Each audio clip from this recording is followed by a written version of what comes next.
the signals for the Baltimore Colts. Unitas gives to Amici.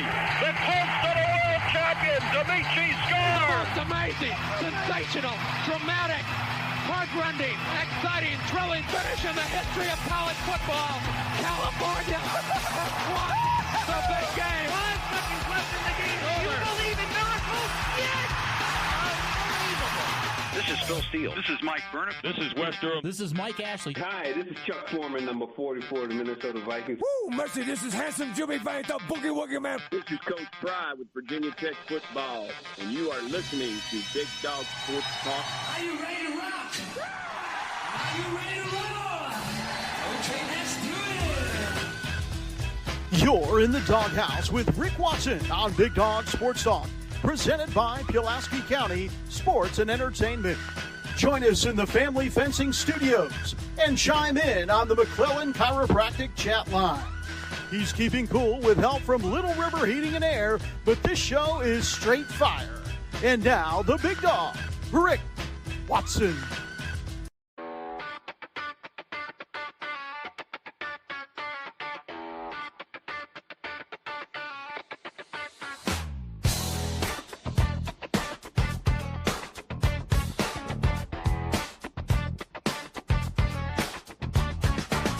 Rick Watson's got the mic, he's the big dog king. Cover sports so sharp, it's a New River thing. Virginia Tech fire, rapid pride too. Every stat, every play, he's bringing it to you. He's got that voice, deep as the valley, breaking it down, no dilly, no dally. Big dog sports talk, feel the bark.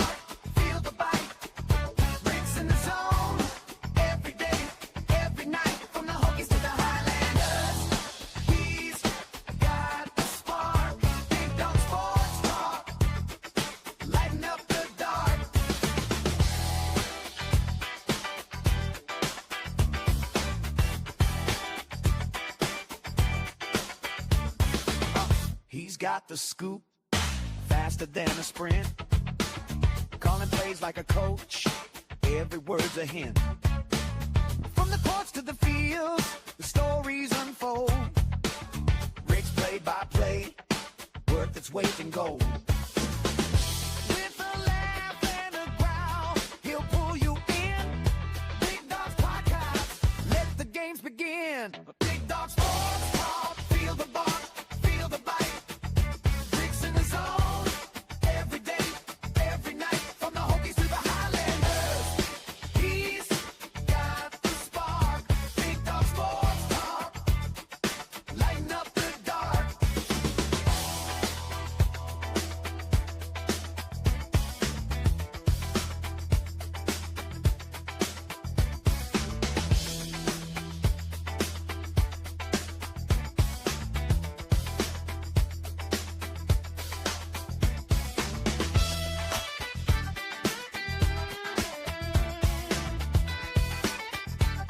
It is the Thursday edition of the program here from our Family Fencing Studios here in Reiner. Good morning. Hit us up in the McClellan Chiropractic chat room or on our Professional Door Incorporated text line, 3910788.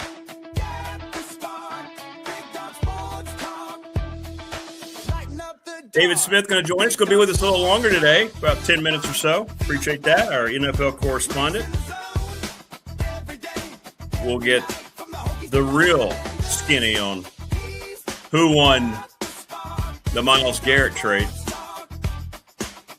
You've made your vote on the Attorney Ryan Pry BDST fan question of the week. The Rams are going to win going away. So we'll have David, and Bob Black will join us, the voice of the Richmond Spiders. We will not have Andy Bitter today because he is rolling dice in Vegas. And I'm not sure. He and Aaron McFarling might be together. I'm not sure if they made that trip together or not, or if it was a family trip. But AB is in Vegas. And we look forward to catching up with him in a couple weeks because I'm out next week. And then Dwight Vick. So we've got another terrific program lined up, and we welcome you in wherever you might be. Hit us up, subscribe, like, and share the channel. We'll get into, hey, I took the time to watch at least the first half of the game last night. Came on after 8:30, so I couldn't stay up. The Knicks get a huge road win. It's not great basketball, but I did see effort. The Knicks play a style that I appreciate, to be honest with you. It's not sexy. They grind it out. They lost Brunson, but here they are able to rally and get the dub. And I sat here all morning waiting for Creed to come back. And as soon as I jump on the air, Creed comes back. Hang on just a second.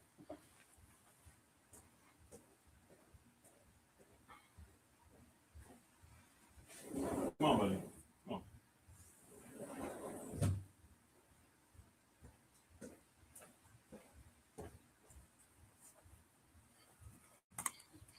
We have to work on his artistic timing a little bit better there. But good morning, T-Bird. How are you? But it wasn't a horrible game at all. It was just, neither team shot well. I think the Knicks ended up 41%. The Spurs, 36%. It doesn't feel like two teams vying for a championship. But now, advantage Knicks going forward. So we'll talk about all that. Nick Saban yesterday in court talking about college athletics. We talk about self-awareness and the lack thereof. I think Nick Saban, because he's widely considered, if he's not the best college football coach of all time, it's a short list, best modern coach for sure. And I think he's having a hard time separating that part of his journey into what he's become now as an ESPN shill. Because the things he was talking about yesterday, I believe he thinks that he's sitting there as the coach as opposed to the analyst who, when he was at Alabama, benefited from pay for play long before it was legal. So we'll get into some of his comments. We'll get your thoughts. He's being widely criticized for hypocrisy, which I 100% agree with.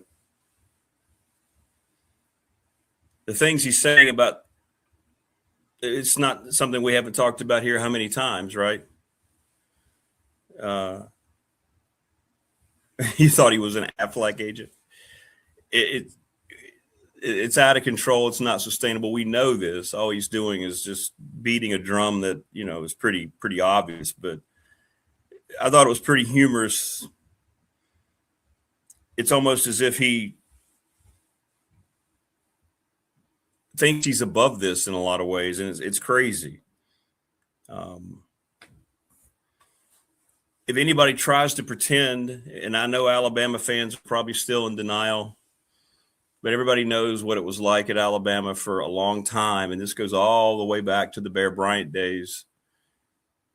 Players were being taken care of in ways that we can only imagine, and that was going on throughout the nation. Why it's so hard to talk about, I don't understand. I don't understand why the Blue Chips version of college athletics has been around for 6-7 decades. This isn't something that is a hush-hush revelation, and Nick Saban in Alabama were a large part of that. So as he tries to testify before Congress as a moral authority on what's wrong with college athletics, he didn't have a problem with the money that was coming in from the Alabama mafia that didn't cost the university money to help him have 4 or 5-star classes all the time. But now it's a major problem that salaries are escalating. And he's right about all this because we talk about it and how the universities can't take on the brunt of this. We know this. This isn't news. But now he's saying, hey, what are we going to do now? And then he's underestimating what's being spent. I buy a player at X amount.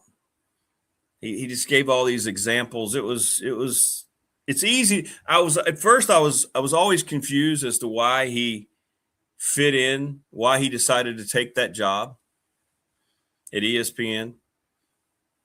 And now seeing what he's become, I understand how he connects with them because he has the same lack of self-awareness. We want to thank Family Fencing, sponsor of our studios, 540-200-8294, familyfencingnrv.com. Reach out for a free quote today, thanks to Jason Green and company. Mark Hundley is at 155 Walters Drive over in Christiansburg. Best chiropractor in the biz. Go over there. You're having back ailments, your hips, whatever.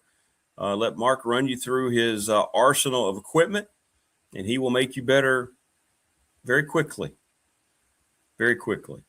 We're presented each and every day by Pulaski County Sports and Entertainment, thanks to Jonathan Sweet and Tim Miller. Little River Heating and Air, that is 1095 Radford Street in Christiansburg, 540-553-2971. Get your air units checked out. I know we're waking. This is perfect weather, by the way. We're having beautiful days. It's not humid. Like today's going to be in the 70s. You get to the evening, it's just gorgeous to be outside. And at night, it's getting nice and cool. I mean, this morning it's 47, 48, but it feels really good. Like it's not a cold. But at some point, we're going to start getting into the humid days here as we charge toward July. So reach out to Charles Lee. Our BDST fan question of the week is brought to you by the attorney Ryan Pry. Now, we already have next week lined up, thanks to Travis Williams from Professional Door. Or in 2 weeks when I'm back. Not next week, 2 weeks. But this week, the Rams are winning. And the Rams have 31 votes. Who won the trade? The Browns, though, Wayne, if you're around, your Browns have, I guess they got a safety and a field goal. We left them with 8. They now have 13. So the votes are 31-13 in favor of the Rams winning the Myles Garrett trade.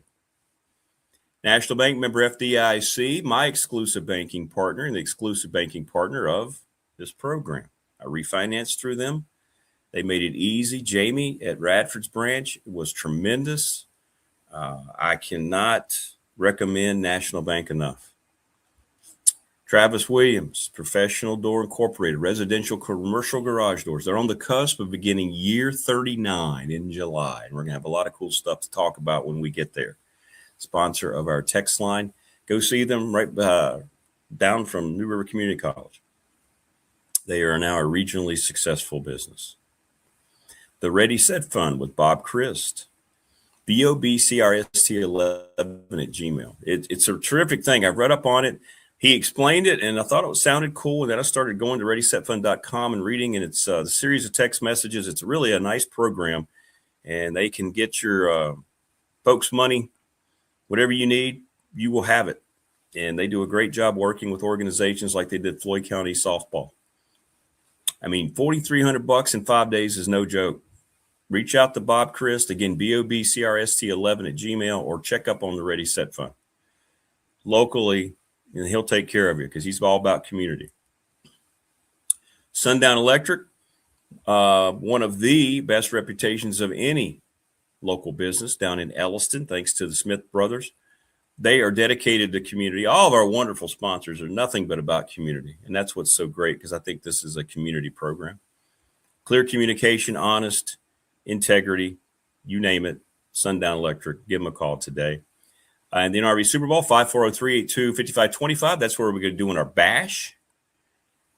Midnight Madness every weekend, 11 to 1 a.m.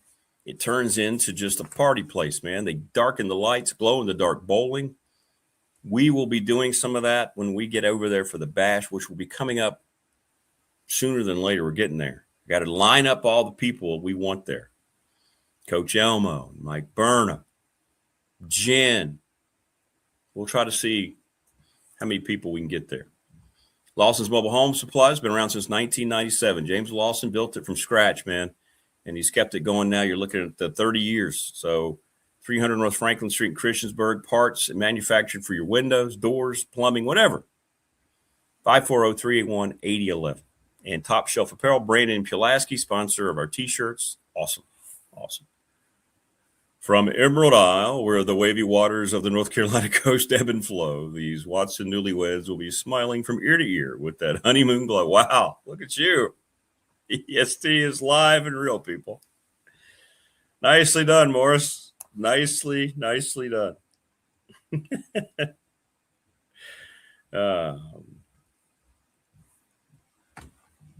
So anyway, to me, it came across as he talked about a devastating trajectory toward college athletics. Again, his points are the same talking points we've had here. It's not like nothing he said yesterday was like, oh, wow, thank goodness Nick Saban was able to lead us to the promised land to understand what's wrong with college athletics. We could have never gotten there without him.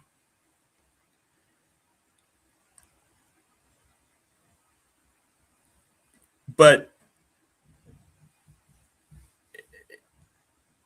everybody was paying players. Everybody. Alabama did it to an extreme measure when he was there. I see some of these responses from Alabama fans. Prove it. Where's your proof? I mean, where we are culturally today with people brainwashing. I don't know. It's crazy. We just have such cult-like mindsets today. Nobody wants to be enlightened. Nobody wants to see every side of everything. You know, it's got to just be linear, man. And if people who want to try to act like Alabama did everything, there's no proof of it. Come on. We got a brief glimpse of it during the USC days with Reggie Bush, right? When finally all that came out, Matt Leinart, that whole group, Pete Carroll. Ed Orgeron was out there, by the way. Dirtiest players in the game. The money that was revealed that Reggie Bush was getting weekly. The little brown bags of gifts left in lockers by people who had access when nobody else was around. It all came out when the national championship was taken away, one of their titles.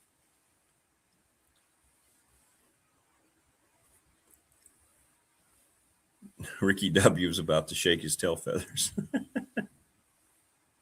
Yeah, that was really good, Morris. Look at you. You're our wordsmith.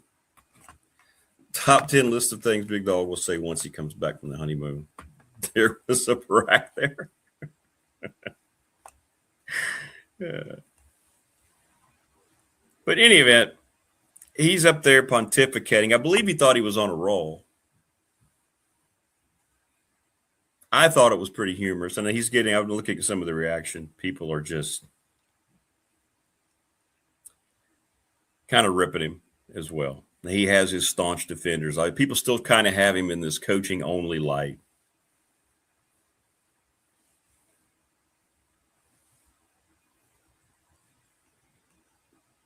And yet he didn't address what coaches are getting paid.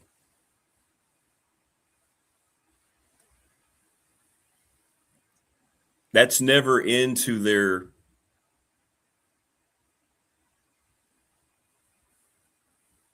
mindset. You talk about what universities are responsible to pay toward. He directed it just toward athletes. The ones who made him a very rich man and made him the guy that a lot of people think is the best college football coach ever.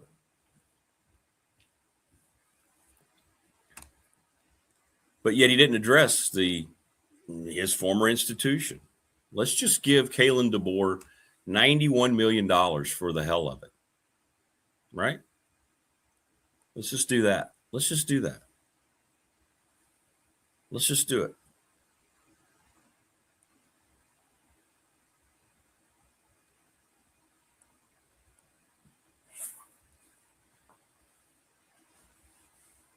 Where was that in the explanation yesterday? It wasn't. You didn't hear a word about it. So having him there, he probably really believes he did something profound, but I don't believe that that's the case at all.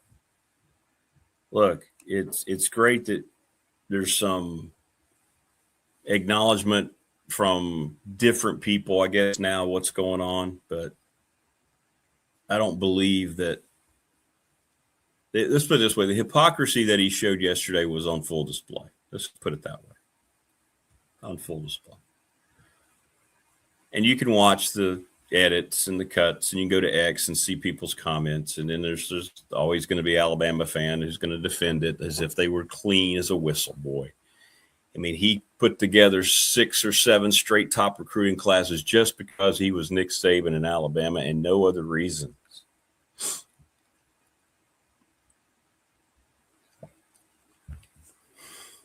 And then there are people try to say, you think Alabama was able to outspend the other programs that were doing that? We don't know. How do you know? There are no numbers shared. This was under the table. This was illegal. You think they're going to report that to their taxes? No, this was money that was pulled together from people who could do it because they love Alabama football so much. They knew they had the best coach in the country, and they wanted to make sure he had the best players, and it worked. Let's stop pretending that never happened.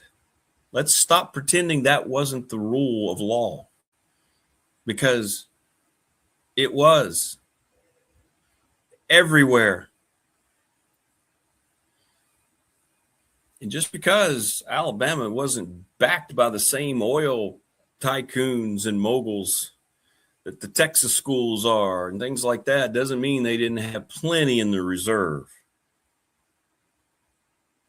Blue chips is blue chips released when it was for a reason. Right?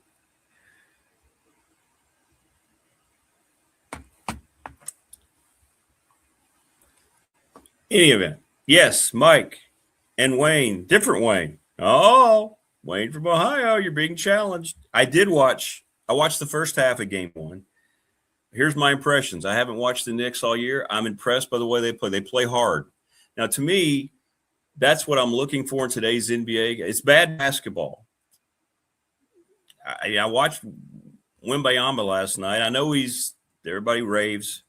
I wasn't real impressed with him. Spurs shot under 40%. I wasn't impressed with them at all. So I kind of came at it like a newbie because I hadn't watched the league. The league doesn't do anything for me now. But I do appreciate the grittiness and the toughness of the Knicks. I liked that. They lost Brunson, and they're on the road, and they're able to come back and hold the home team under 100 points in today's NBA. They are a good defensive team. I have this mindset toward football. I have this mindset toward baseball. I like that aspect of the sports. I like a great defensive football team. I like a pitcher's duel, and I like to see teams that are dedicated to playing defense. And the Knicks play and are dedicated. They understand their personality, and they knew they had to work harder once Brunson hurt his ankle. I was impressed with the Knicks last night from what I saw. And then I got up. I couldn't stay up because it got so late. But since I have to be up at 4. But I went back and watched the second half. That's what's great about YouTube, man. That's why I like being on this platform. You can go right to the game and find it, pick it up, and you can get the highlights of things, and it's really cool. T-Bird says he found Bigfoot. He lives in a trailer in MRI. Oh, cool. Well, if I find him, I will see. Maybe he and I will record something, and we'll put it on the channel. I am going to record some stuff while we're away and put it on the channel. Not, all the stuff. But, the good stuff. Well, I won't say the good stuff. The scenic things. How's that? We'll do the scenic things.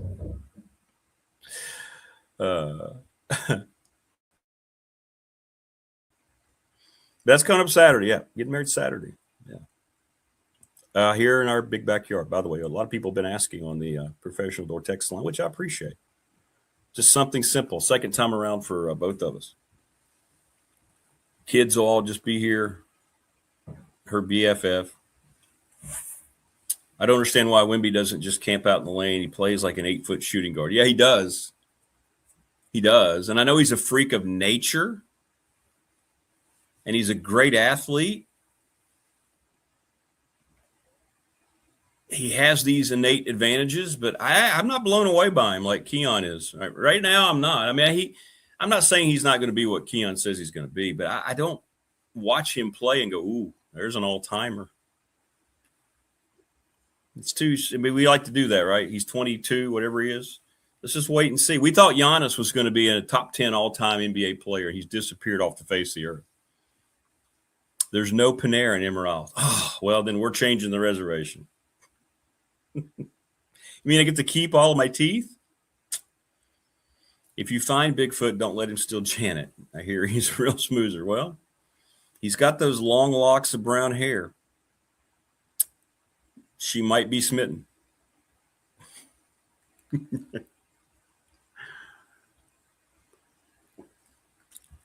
But the Spurs now, pressure's on them. If you go down 0-2, you lose at home, you got to go back to New York, and that crowd that hasn't won a title since 73, whenever it was,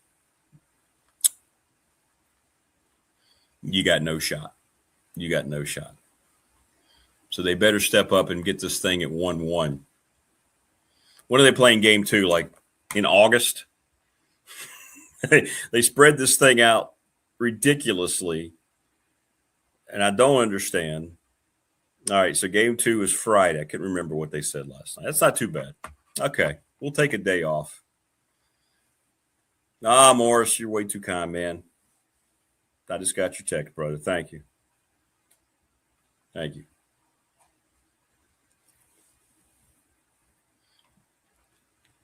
David Smith, Bob Black, and Dwight. Did you see this, by the way? What do you think? And I'm going to wait and show it again. We have the logo finalized for Victory from the Tunnel. I'm going to wait. Again, this isn't me. I'm not criticizing Wembayama at all. But Brunson had 30. He got hurt and had 30 points. Jalen Brunson, I'm a fan. How can you not be? He's an old school player to me. Wembayama 6 for 21. He had 26 points, 12 rebounds, 6 of 21. And to T-Bird's point, or Brian's point, 2 of 9 from 3. But he turned it over 7 times.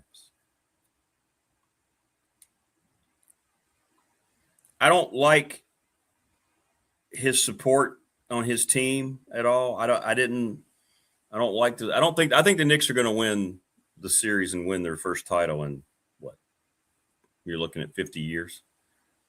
But I was impressed.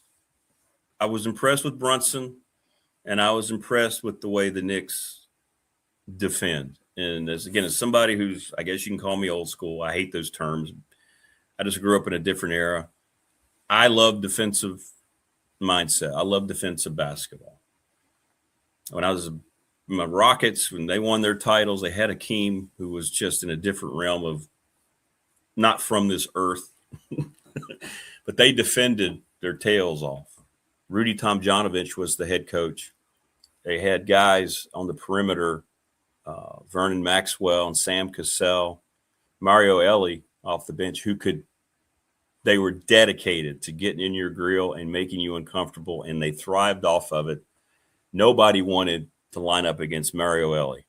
I don't know if anybody remembers him, but he and Mitchell Wiggins, they had a lot of key cogs in that team. Otis Thorpe. Any of these names ring a bell? Otis Thorpe, one of my all-time favorite players. He was so integral to those Rockets teams. Man. But they got after it. But in any event, I digress. Joining us now on the program is this guy, David Smith. What's up, brother? How are you? I'm sorry. I logged into the wrong show. I thought I started reminiscing about my Rockets. Sorry. No. Are you talking NBA? Like I am. And were you positive for a second? Because I've been wanting to say something about it forever. I was afraid you'd throw me off the platform. I'm like, man, if this isn't getting you a little bit excited, and listen, I get, if you want to talk about October and November NBA basketball, we get it. That's just it's a means to an end. I get it. But finals right now, you've got this alien who plays it the way you would love it to be. He's non-compromising. we're going to play hard in the All-Star game. Of course, I'm trying to win every game. I'm crying when we win the conference finals. That's the kind of guy that'll get you back into it, Rick, against a Knicks team that plays it the way I know you enough to know the way it's supposed to be played. Yes, I was impressed.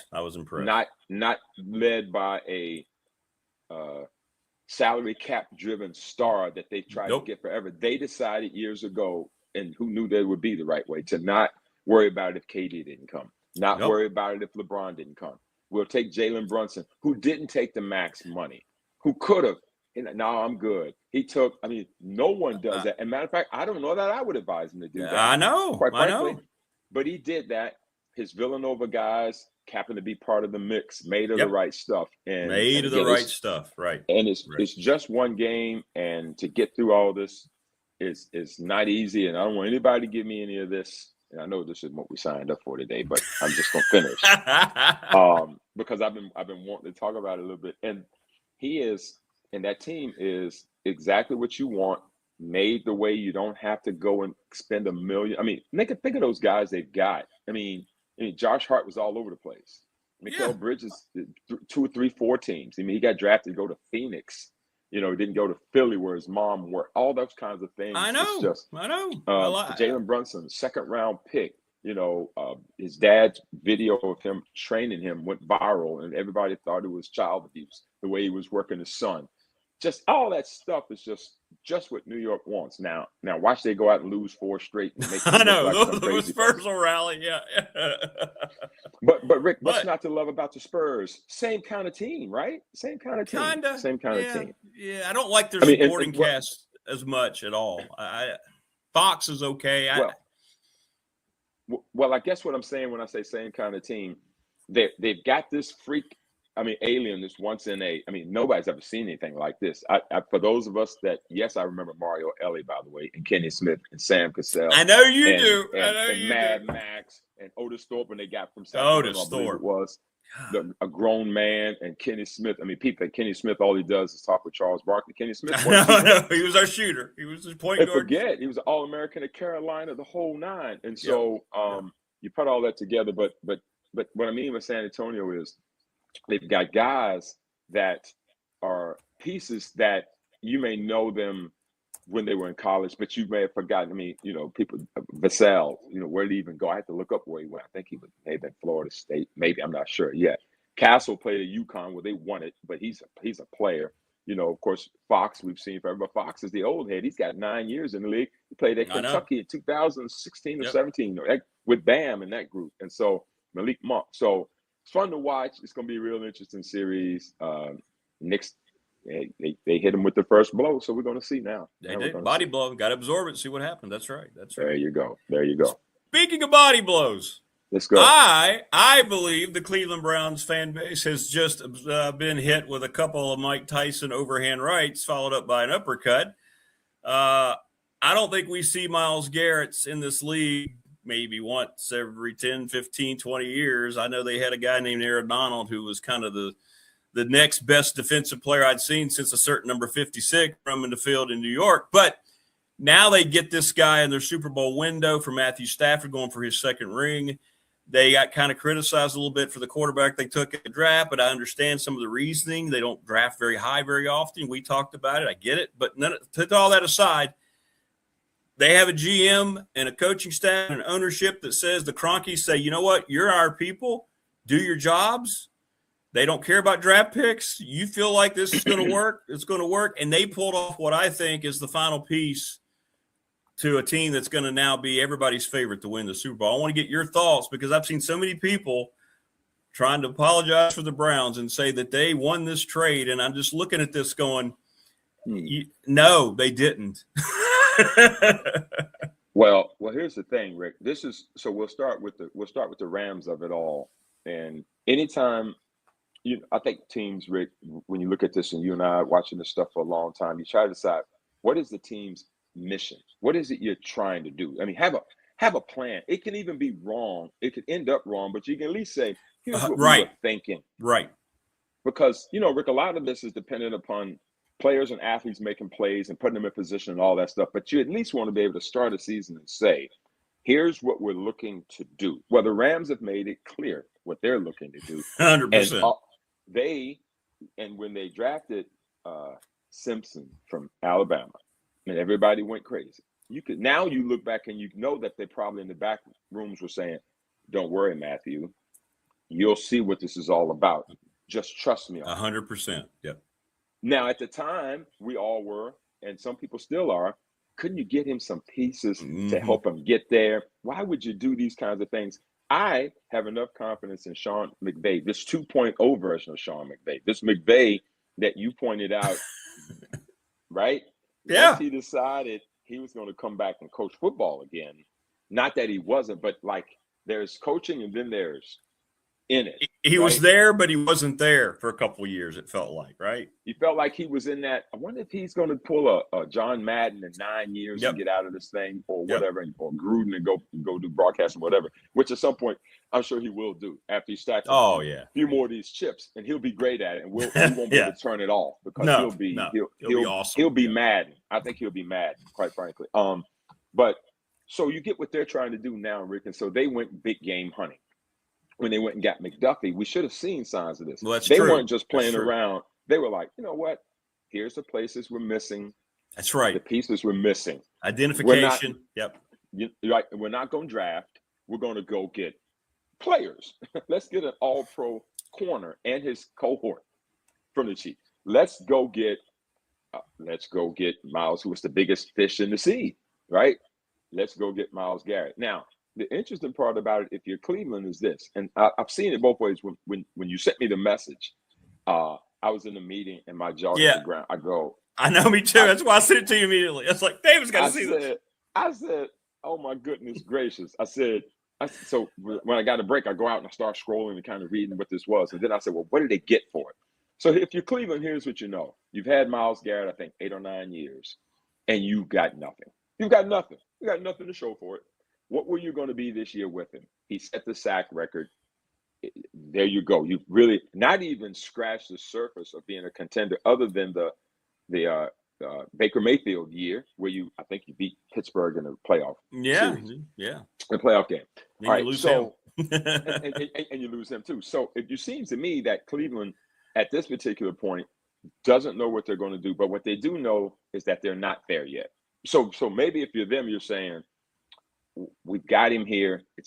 Can we gain some picks? Now, I'm not saying that this is the Herschel Walker move, because I think that they got a first, then a second, and then a third. But they did get a stud player. They got a decent player. I think that they weren't going to make the deal if they couldn't have gotten Verse. I think it's exactly what they were talking about. They said that wasn't going to happen. And even extra number one, they said, right, or whatever. Yeah. Well, here's the deal. The Rams didn't want to let him go either, because they were really trying to stack. It's impossible to think you were going to not have to give him up to get Myles Garrett. I know. But you can ask. I mean, you can ask. You can try. You can try. No. You mean you're not going to give him up? Oh, yes, you are. So Rick, I have to say the Rams won the deal. If we have to say that they won the deal, I don't know that Cleveland lost the deal, because Cleveland's terrible. So they're terrible anyway. No, they're going to be terrible, right? Now the question for Cleveland is this: what are you trying to be? You've got. I looked at the roster, Rick. Deshaun Watson, Shedeur Sanders, Dylan Gabriel. You still really have, unless we don't know everything, and that's very possible. We're sitting here on headphones and microphones, and they may have a guy that we don't know is ready to go. There's been quiet talk that Deshaun Watson has looked okay, right? But he's going to have to really. You talk about a guy that had it all. That is all of a sudden. I mean, he's had, from his own personal circumstances that he created to his own injury situation, which no one wishes upon anyone.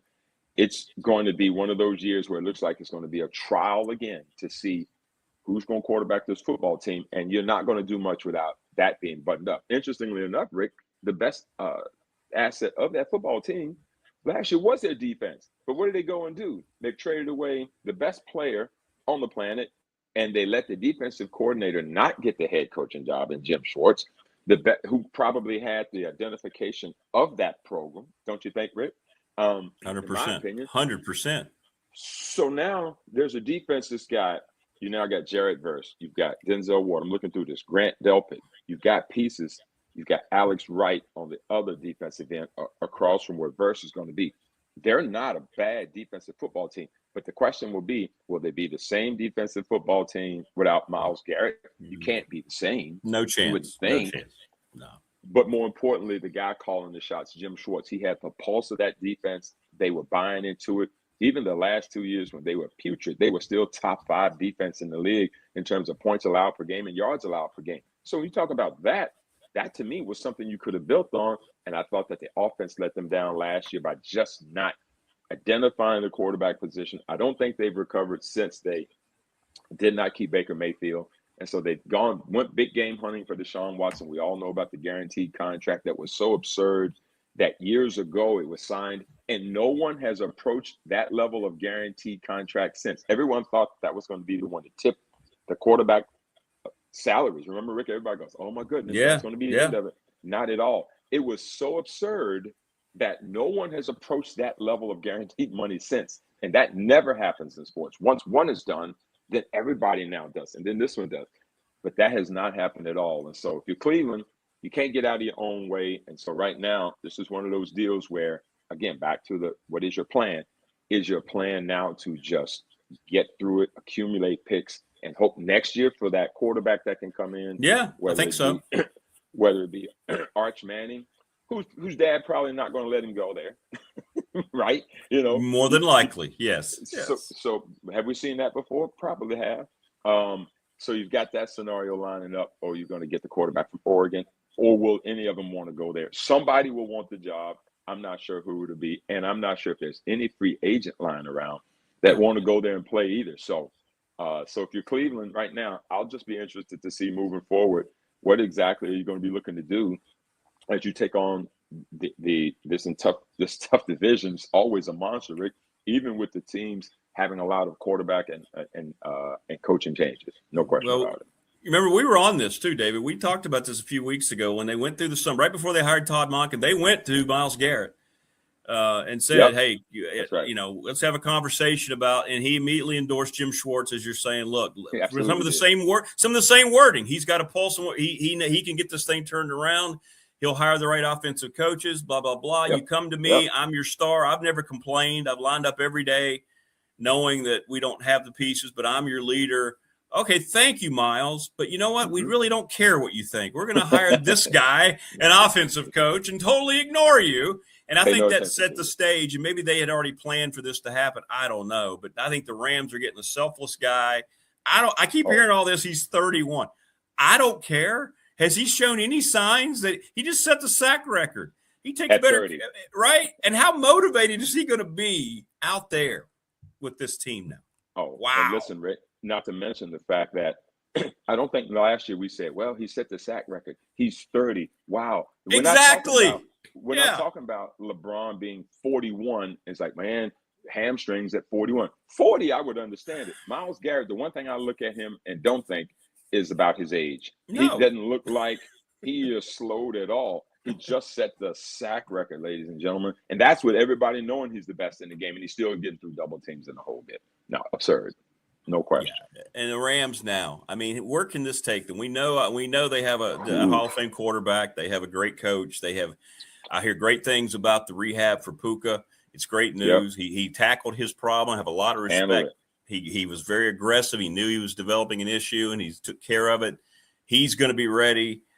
I don't see weaknesses, man, with this football team. The offensive line is good. And this, I think you said it. They identified the two things on defense that they probably went back and went, why didn't we beat Seattle?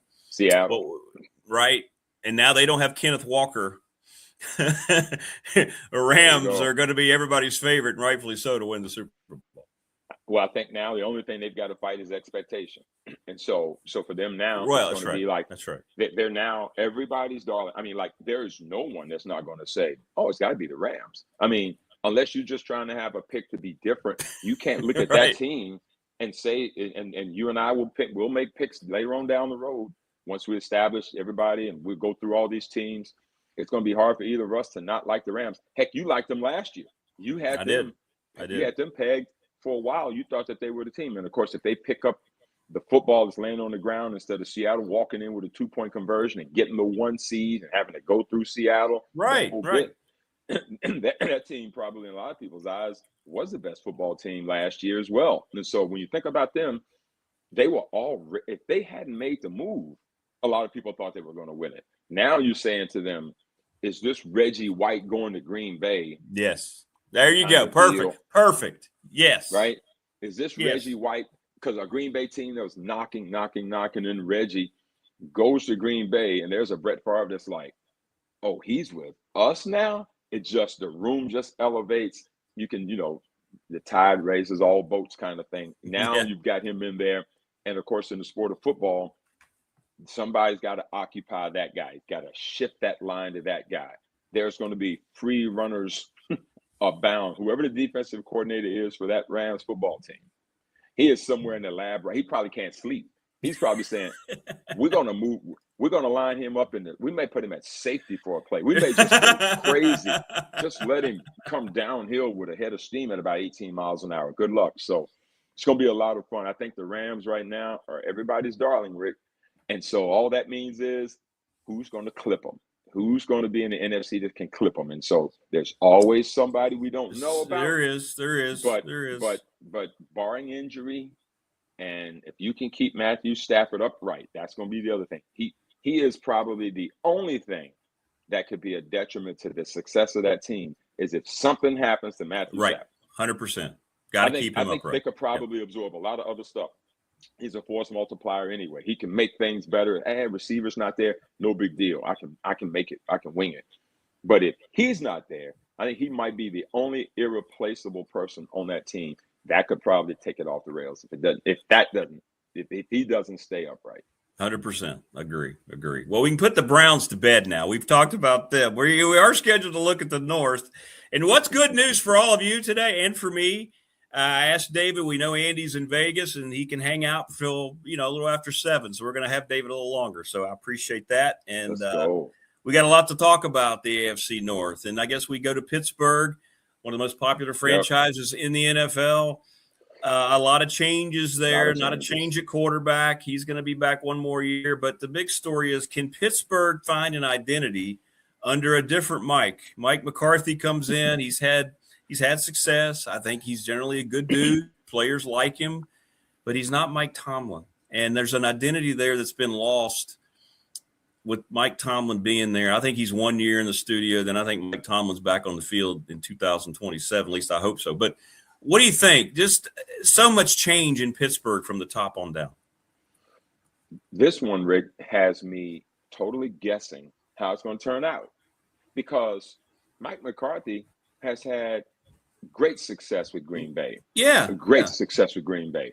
It ended in Green Bay almost not quite like with Mike Tomlin, but it was almost one of those that for some reason in the NFL, things run its course because I'm not exactly sure that Mike McCarthy was hated when he left Green Bay. It just seemed like to me he was coaching Green Bay.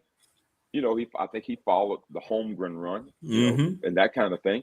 And he was there for a while. You had Favre and then you had Aaron Rodgers, and they were competing and they were doing well. It won a Super Bowl.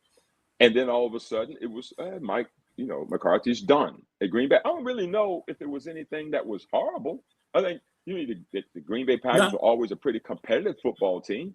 I don't know much about there being a lot of strife. He's just one of those blue collar. He just comes in, he punches the clock, and he goes to work. But now he's also coached. Now this is the third iconic franchise that he's coached. Now he's coached Dallas, which was right. It wasn't like elite or whatever. No. It was just kind of blah. But I don't think it was like they won 1-15. So he's always been a fine coach. He's also a championship coach, and he's won more games than he's lost. Now Pittsburgh kind of surprised folks when he made the move to go to him because you had Tomlin, and I didn't know who the successor was going to be. In fact, we talked about God bless the successor to Mike Tomlin because I've yet to hear anybody talk about how Mike Tomlin wasn't the right guy for Pittsburgh, even through all that, particularly among Pittsburgh players. I think their own frustration amongst themselves, they all felt disappointed that they just couldn't get over the hump. And even when Mike Tomlin talked about it, he said, those guys deserve to have things to go further than we've had in the playoffs, and we haven't done it in the playoffs. But I don't think folks were like, Mike Tomlin, you're the reason we didn't win it. That kind of thing. Right. But sometimes, Rick, I think now I'm speaking out of both sides, maybe it has run its course when we tried it, we've done it in one spot. Yeah. It just and even if it's not him, maybe I think what we're going to find is maybe what he was doing was all he could do with what he had. Right, the way they were building the team, they were always doing stuff on the defensive side of the ball, and they were moderate on offensive drafting or free agency drafting. Yeah. And so even when he went for Aaron Rodgers, that was his play on kind of what the Rams were doing. We got an older defense. We've got Cam Hayward. We got T.J. Watt. We've got Patrick Queen, not old per se. Joey Porter. We've got some experienced guys. Jalen Ramsey. Yeah. On the offensive side of the football, we went hunting, got DK Metcalf. Seattle easily allowed him to go there. And so, but they've got pieces that he thought Aaron Rodgers would be the guy that could take them past it. Well, he got banged up a little last year. The Aaron Rodgers that I saw, Rick, looked a little like he was gun shy in the pocket. He looked like he was seeing the rush. There it is. Let's cut to it, Dave. He looked old. He looked old last year to me. You don't want to get hit. Even when he ran, he was running. He was looking behind him, kind of like me when I was a kid and the dogs was running after me. Maybe you didn't have that in your neighborhood. Oh, we did. We did. Everybody got these leash laws now. Yeah. Where the heck were they in the 70s? I know, right? By my cousin Malcolm's house, and that German Shepherd that he never tied up was running after him. It's like, God almighty, you hope to creep by. He looked that way at the rush last year, Rick. And so I think about Pittsburgh, I have so many questions around what I think it's going to be. They've got some really nice names on offense, though. You've got Darnell Washington just re-upped as a tight end. He's that 6'7", 300-pound behemoth that Aaron Rodgers found comfort in last year because it's easy to dump off to those tight ends and let them go do the grind. So throwing the football down the field, Pittsburgh's going to have to do more of that. To me, that's where it really, because folks started sensing that Aaron Rodgers is not going to be 1,001, 1,002, 1,003, 1,004. He's going to be like 1,000, goodbye. He's not trying to take that smoke. And so that's going to be interesting to see if McCarthy and him can align themselves in a way to have productivity on offense enough that an old defense doesn't have to stay on older defense, doesn't have to stay on the field and do the brunt of the work. We recognize Pittsburgh's model is having an incredible defense in the running game, and they've got Warren in the backfield to do that. Aaron Rodgers' best friend is a good running game. It'll be interesting to see how they do that. We're going to find out real soon how they do. They're going to open the season against the Falcons. Who knows how that's going to work out, whether it be Tua behind center or Michael Penix back from his ACL. And then they're at New England the next Sunday before they then face the Bengals. And so they close the season out at Baltimore. Ironically, the Steelers in Baltimore, of course, they're going to close the season out playing each other. So they played Baltimore twice in the last 4 games. And so for me, when I think about this thing, it comes down to 2 things. One is, can Aaron Rodgers quit looking like the dog's chasing him and play football like we know he can? And again, to be 41 or 42 years old by season's end back there dealing with these young bucks, good luck to you. So that's number one. And number 2, will this version of Mike McCarthy be able to establish a running game to help provide some balance for Pittsburgh so that they don't have to rely on a 42-year-old quarterback, and then see if they can make some moves in a division that's got a lot of changes going on and a lot of opportunity? Who's going to be the one that's going to grab it the most? Well, and the next team we're going to talk about, similar situation, change at the top. It's, John Harbaugh being in New York is going to look strange for a while. I think he's going to fall in it. But Jesse Minter was a guy who was there before, so he went back. They were familiar with him. I heard Harbaugh really went to the mat for him for get that job. They had enough respect for John Harbaugh. So he's going back to where he was. He left L.A. The Chargers, I don't think that defense was ever great. They were okay. I don't know what kind of head coach this was. Of all the head coaches, and maybe I don't know. I felt like there were other guys that could have been better fit here. I understand why he's a fit. How do you see this fit, and how does this more importantly fit for the guy who's still chasing that first ring, their franchise, Lamar Jackson? Don't you think, though, Rick, that in this particular case, it reminds me a little bit of the Carolina basketball potential hire. They wanted to stay family-driven in this thing as much as anything. They felt, to me, maybe they felt like it was important to have a connectivity to people who know the Ravens way in as much as we could. And hopefully we could do it with a guy. So in other words, we know Harbaugh's going to leave, and we're grateful for what he's done.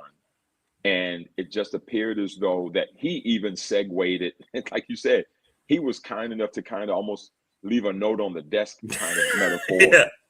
Here's the things, here's where the stuff is kind of thing.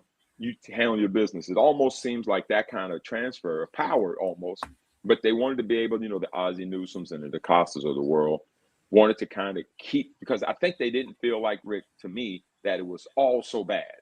There's the defensive identity of the Baltimore Ravens drives that bus 100%. And as much as Lamar is a two-time MVP, has done everything but get to the Super Bowl and this, that, and the other, and he knows he's got to play better in playoff games to take him over the hump. But they're identified by their defensive prowess. We talked about Pittsburgh, but the Ravens, play like a Raven is the moniker that they have. So to me, I think that this is what they wanted to build on. Let's get back to making sure, because the Ravens defense the last couple of years has not been that way. It's not been good. Yeah. It's not at all. It hadn't been, there's just, I can't believe I'm seeing free runners all the time. And Rick, listen to, I'm a guy that cherishes names that mean something. Roquan Smith, Nnamdi Mbuke, right? You've got Trey Hendrickson now from the Bengals. So that was a big game hunting that they went and got, that was the right? big, yeah. After the debacle with Matt Crosby that didn't work out, that whole, I still don't know what happened. I know. For something that was on the front of everybody's tongue early in free agency that has really had no more legs in a while, that one was really, really interesting to me. They kind of like they've settled for 1A here, but it's not like he's not a good football player. So they got a guy that they've identified that's going to be good. You got Kyle Hamilton, you got Malachi Starks, and you got Marlon Humphrey. You got Awuzie as well. You got pieces. Baltimore's defense should be better than that. They should be better than that. And so my opinion is they bring Menor in to kind of shore that up.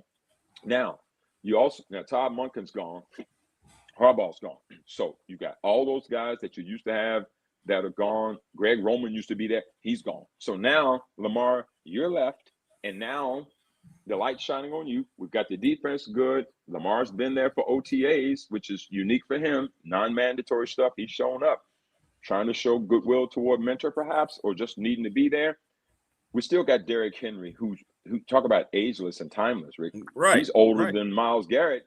It doesn't seem to be slowing down at all. Nobody talks about that much. I'll do that. It doesn't slow down at all. And in fact, I as much as he's good, I'm not so sure that they use him enough. There's times he's on the sideline in the game, and I'm thinking, that guy's not tired. He's worked out harder than that in June. Put him in the football game. And you got Zay Flowers, Rashad Bateman, Mark Andrews to survive. They did lose Ricard, the fullback, and likely they both went to the Giants to follow Harbaugh. So they lost some depth there. And so the key to me, though, for the Ravens, is always going to be, can you keep Lamar upright? And they lost Lindenbaum to the Raiders. The Raiders went and paid him the highest price for any center because they knew Mendoza was going to need somebody that's going to hold it down. He was probably one or two of the best centers along with Creed Humphrey in the league. So they wanted to make sure they had that. So the Ravens lost their center.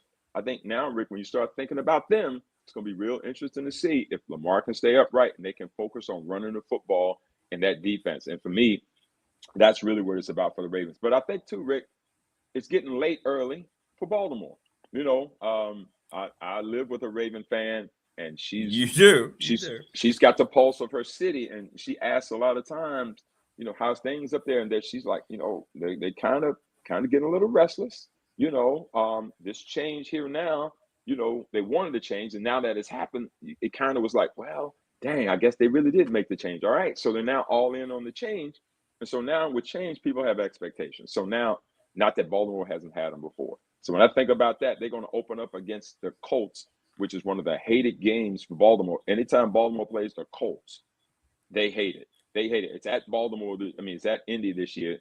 So Baltimore has no love for anything with Colts on it, which what happened to them in 1984.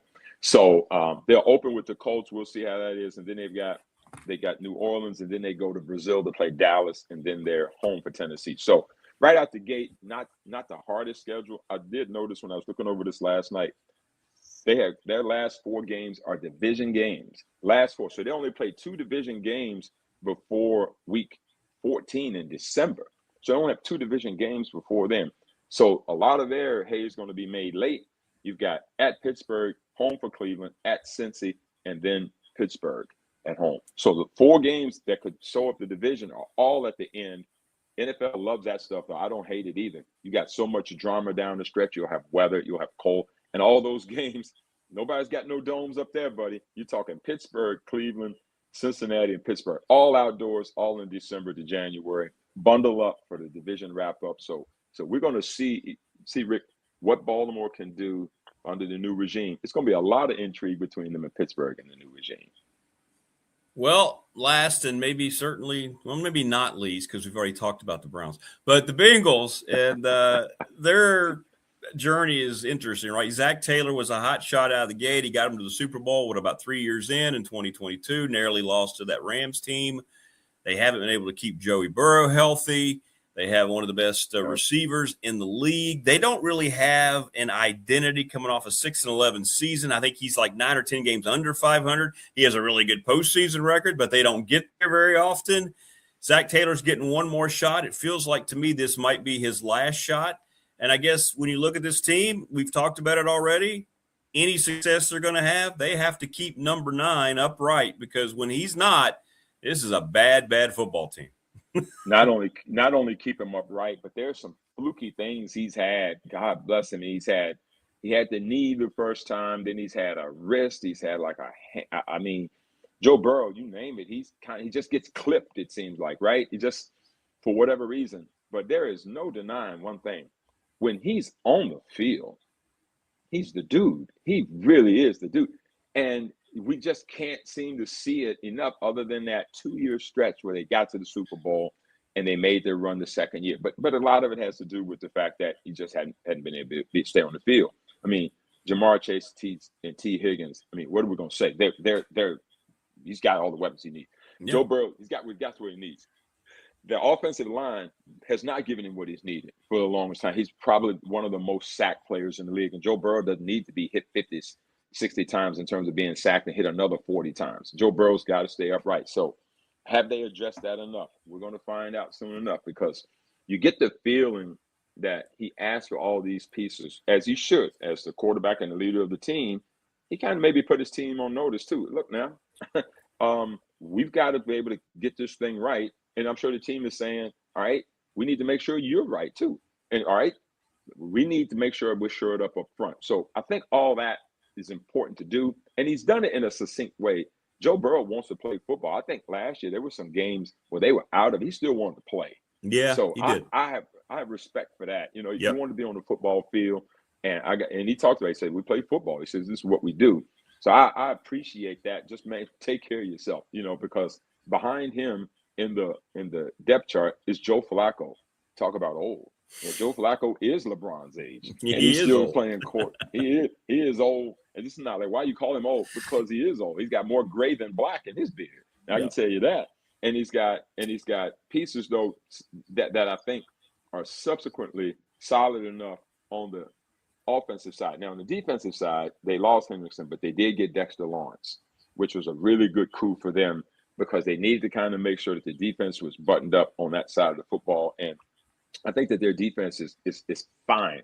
I don't think their defense is like we can lead with it, but I think their defense is solid enough that they can make sure that they aren't the problem for their football team. To me, I just feel like this team right here has a lot more around being available, Rick, to be able to be okay. I think when I think about, you know, them, it's really led by, it's a Joe Burrow-led production. Let's just call it. It is. He's the lead actor. Yeah. He is it. And I think for them, this is an opportunity for them, Rick, with all of the changes that's going on in the division. You've got you're new in Baltimore and you're new in Pittsburgh. The uniforms are going to look the same, but the infrastructure is going to be different. To me, this is an opportunity for Cleveland or Cincinnati to slide in and make some noise. I actually think that they might do it, to be quite frank with you. I think this could be their chance, because they're going to play with a lot more desperation this year, because I think they're a little tired of just kind of middling in the mud and not really stepping up. I mean, the years keep moving by. You know, you only get so many licks at this thing, And if you're talking about Jamar Chase and T. Higgins, those guys are 1,000-yard receivers on the end with all the changes going on in Pittsburgh and in Baltimore and at Cleveland on the defensive side of the ball. I feel like Cincinnati's going to actually take a step up this year. I have a lot of confidence in them to be able to do that. But again, as we talk about when we go through all 32 of these teams, and we're going to hit every single one of them, we're always going to lead with one thing: if they can stay healthy. If they can stay healthy at key positions. And so you think about them, that's some of the stuff that concerns me a little bit about them. But I am actually probably a little more bullish on the Bengals than I would have been had there not been so much change in the division, because I really feel like Cincinnati is talented enough to do it. They just haven't pushed through it yet enough to do it. And so I think it's definitely going to be very interesting to see. And of course, Cincinnati, the only team in that division, this will make Rick really mad, that still has turf. They're the only team in that division that has turf. They got to get rid of that turf. And you wonder, too, their mindset may be like, all right, we are the only team, the only organization that kept our coach in this division, right? Everybody else has got a brand new coach. So maybe they are trying to take advantage of a little stability and how things are run, even though they lost their star defensive player. But you're right, they had a nice recovery. Maybe that's part of the mindset here, because there is going to be, no matter who the players are, you change over your coaching staff.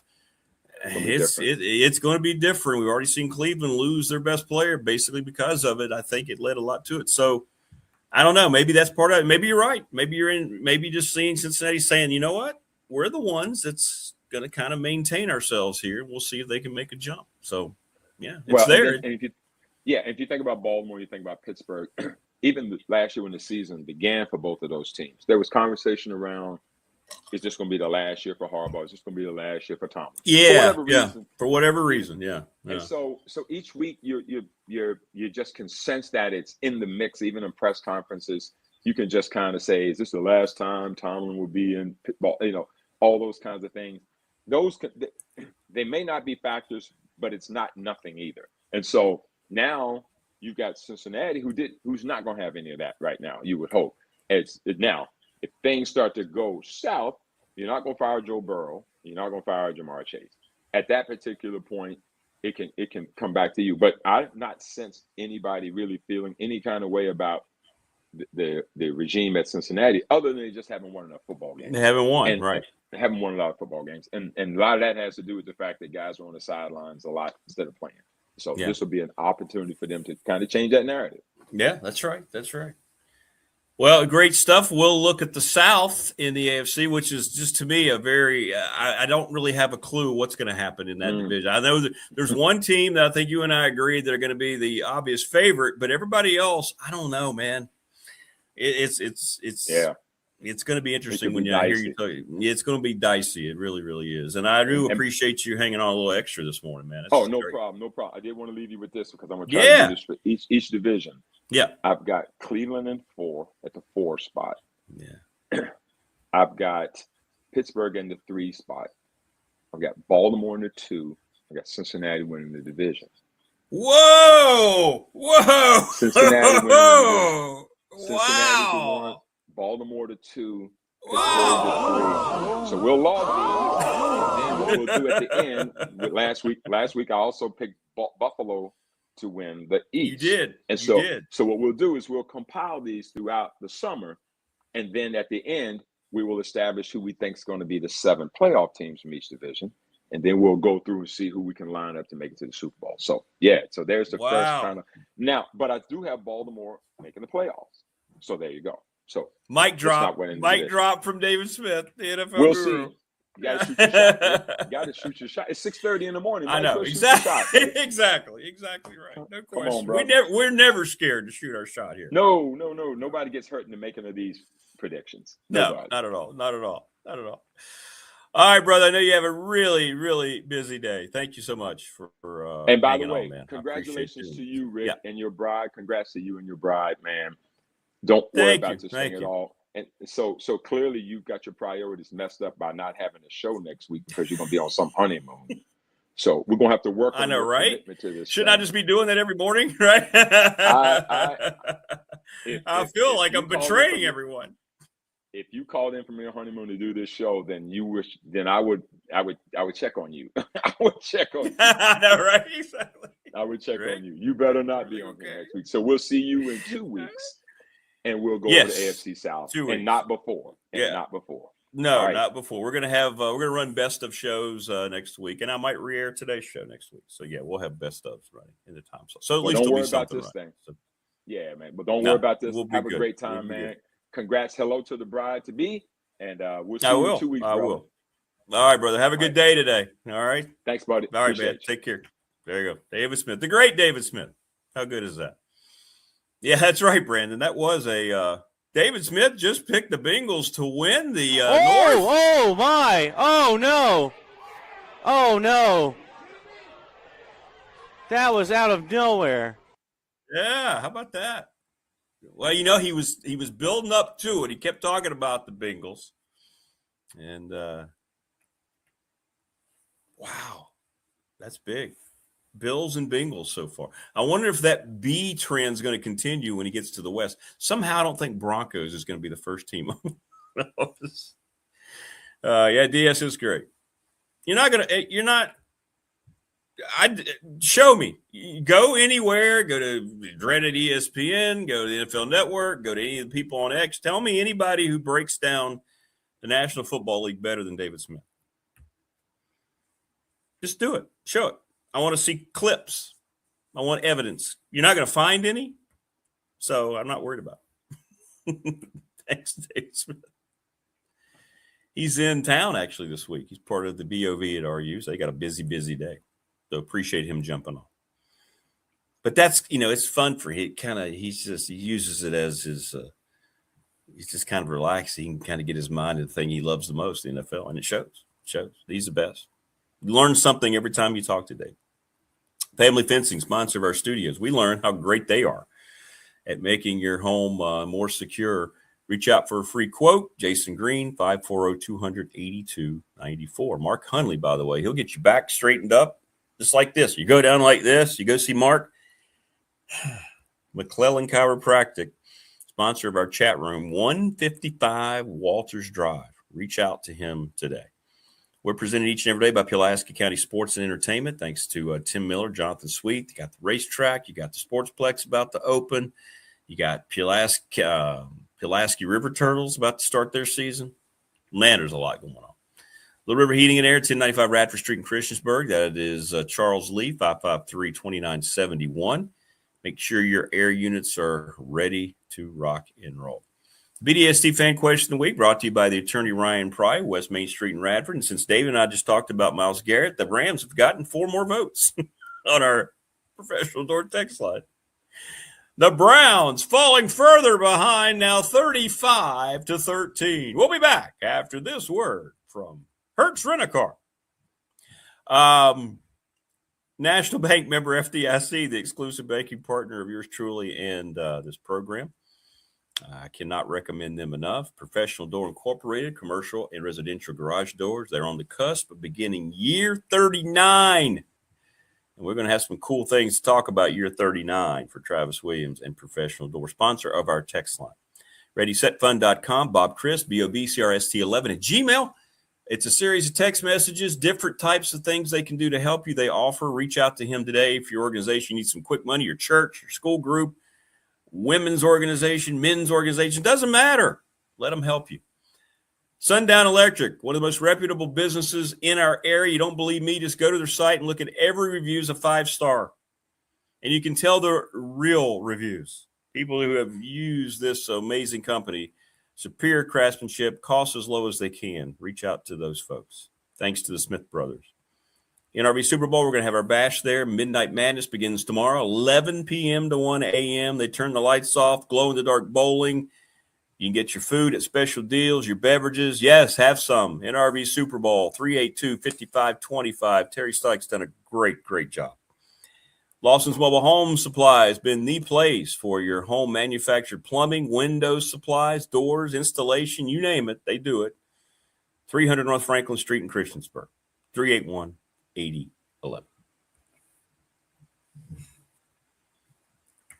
Brandon says Pittsburgh over Baltimore in his scenario. Bengals can probably win the division. Well, we'll see. Zach Taylor's prove it year. He's got to get this thing done now. I don't believe Joe Burrow goes through the season upright. He hasn't yet. I don't think that's going to change. Bob Black going to join us, by the way, coming up, the voice of the Richmond Spiders. Andy Bitter's in Vegas. If you're wondering where AB is, he's in Vegas. I want to say he's with McFarland. He's with AMAC. I might be wrong. But, boy, you imagine those two in Vegas? Wow. It's like Jen out there with her entourage in Vegas. How's everybody going to Vegas but us? It's an interesting division. Again, only one team kept its coach. I don't think Zach Taylor's a bad coach. And the NFL, unlike any other league, when you lose your quarterback, it changes so much unless you just get very, very fortunate and some backup comes in and they're ready to rock and roll. You're so behind the eight ball. It's so hard to kind of get. Look at my Broncos. We found it out at the worst time, right? You have that dramatic win against the Bills. We find out that Bo Nix torn up his ankle. You put out Jarrett Stidham, and he can't do anything. And I know it was snowing, but I truly believe they'd have gotten to the Super Bowl with Bo back there. So when you lose your quarterback, you just don't have a shot. And the Bengals haven't been able to keep Joe Burrow healthy, but they haven't invested in the offensive line enough. It hasn't made sense. They made some bad, questionable decisions. They know that's what they have to shore up more than anything else, and they haven't done it. And it's strange to me that certain organizations have mental blocks toward what they really should be doing, what seems like common sense. Hey, Brandon, you're in Vegas. Everybody going to Vegas. Is that in Vegas, Brandon? The NACD? That's right, is it? Good Lord. I'll be on the coast of North Carolina at Emerald Island. That's where I'll be. I won't be at the NACDA.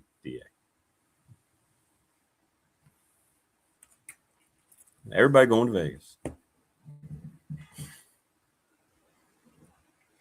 Everybody going to Vegas. You can't see him, but Creed's over here chilling right here.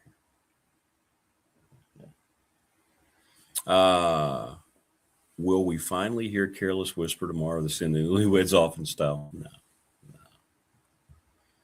No, she hasn't reached out. No. She has not reached out to tell me she's ready for that performance. So I'm sorry. It's been like a 2-month tease. I get it. I'm starting to wonder, and I'll ask her tomorrow, do you really know how to play the saxophone? Was all this just made up?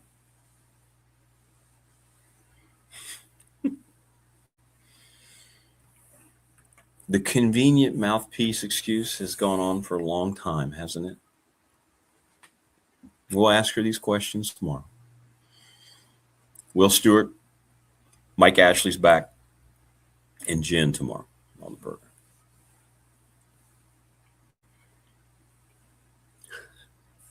I'm not sure, to be honest. At this point, I don't know. Getting quite a few comments on the text line about Nick Saban. Yeah, I thought it was a lot of good unintentional comedy. I'll talk to Bob about it a little bit. I just thought him up there pontificating about the ills of collegiate sports is so typical guy who's now ESPN shill. His reputation from going out of the coaching profession into what he's done after, not necessarily things you want to align side by side. How people want to act like Alabama wasn't working at an tremendous advantage before those advantages were shared by everyone. I don't know what to tell you.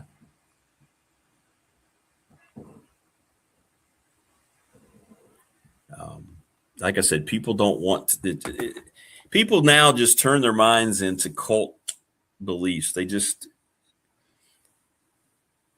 There's no thinking outside of what you want to be true. And I guess that's human nature. I looked at some of the comments, and there's many people who were criticizing Saban yesterday, and rightfully so. He made some asinine comments. He made some comments that aren't part of anybody's reality. Yet you don't comment on your former school giving a coach unnecessarily $91 million to extend him 7 years when he already had 3 to 4 years left. And he hasn't turned Alabama into a championship contending team. They're always going to be around the playoff because of their resources. But they decided, you know what, if we have a big money crunch, let's just go ahead and give $91 million to a coach a lot of the Alabama fans were turning against last year. Where were those comments from Nick Saban yesterday? Where were the comments about Kirby Smart being able to match whatever salary starts to get close to his, so he's ensured to be the highest paid football coach at $15 million a year, a state employee, $15 million to be the head coach of a football team? Where were the comments about how that's not really good for the university and their budget and all the money? Where was that? No, it was all about the players yesterday. It was all about the players. I know I'm making a lot of noise now in my water. That's okay. There we go. That was pretty good porn right there. That was bartender-esque.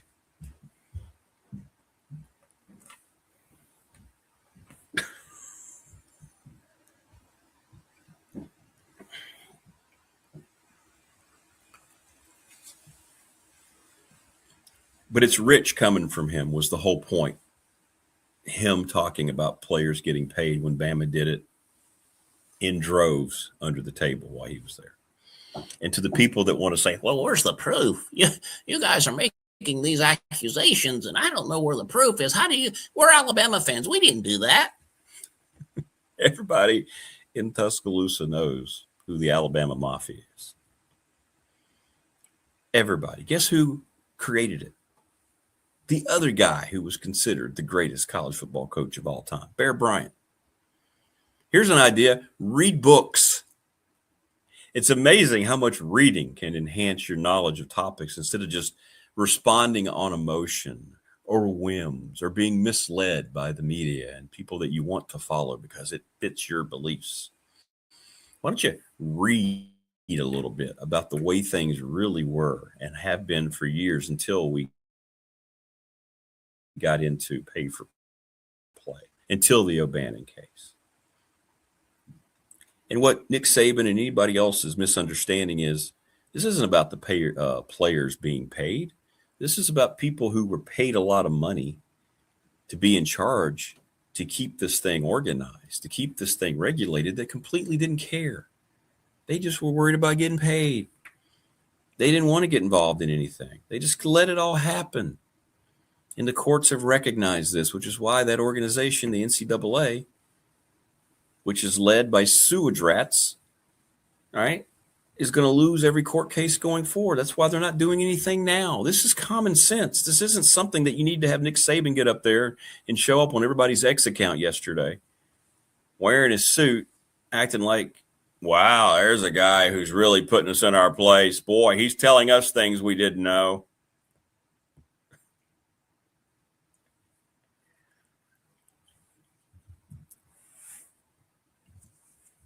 Reading, it's fundamental.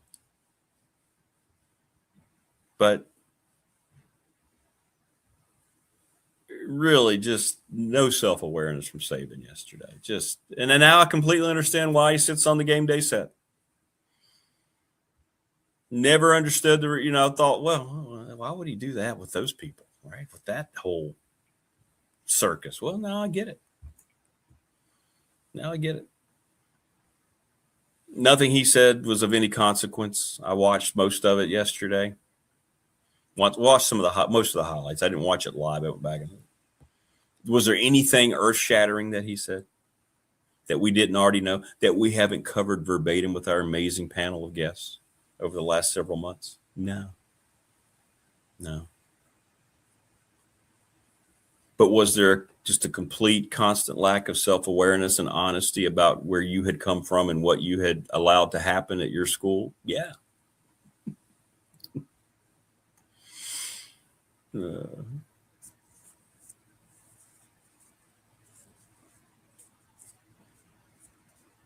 People just want to believe what they want to believe.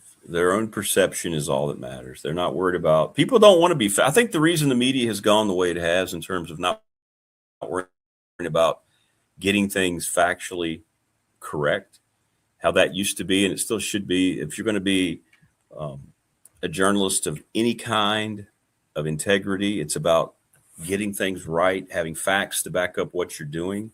I don't write an article for the Patriot before I go through and think. I get thoughts and I make notes, and I want to make sure I'm right. So I go back and I call up articles. I want to make sure that I've got all the things lined up as they happened.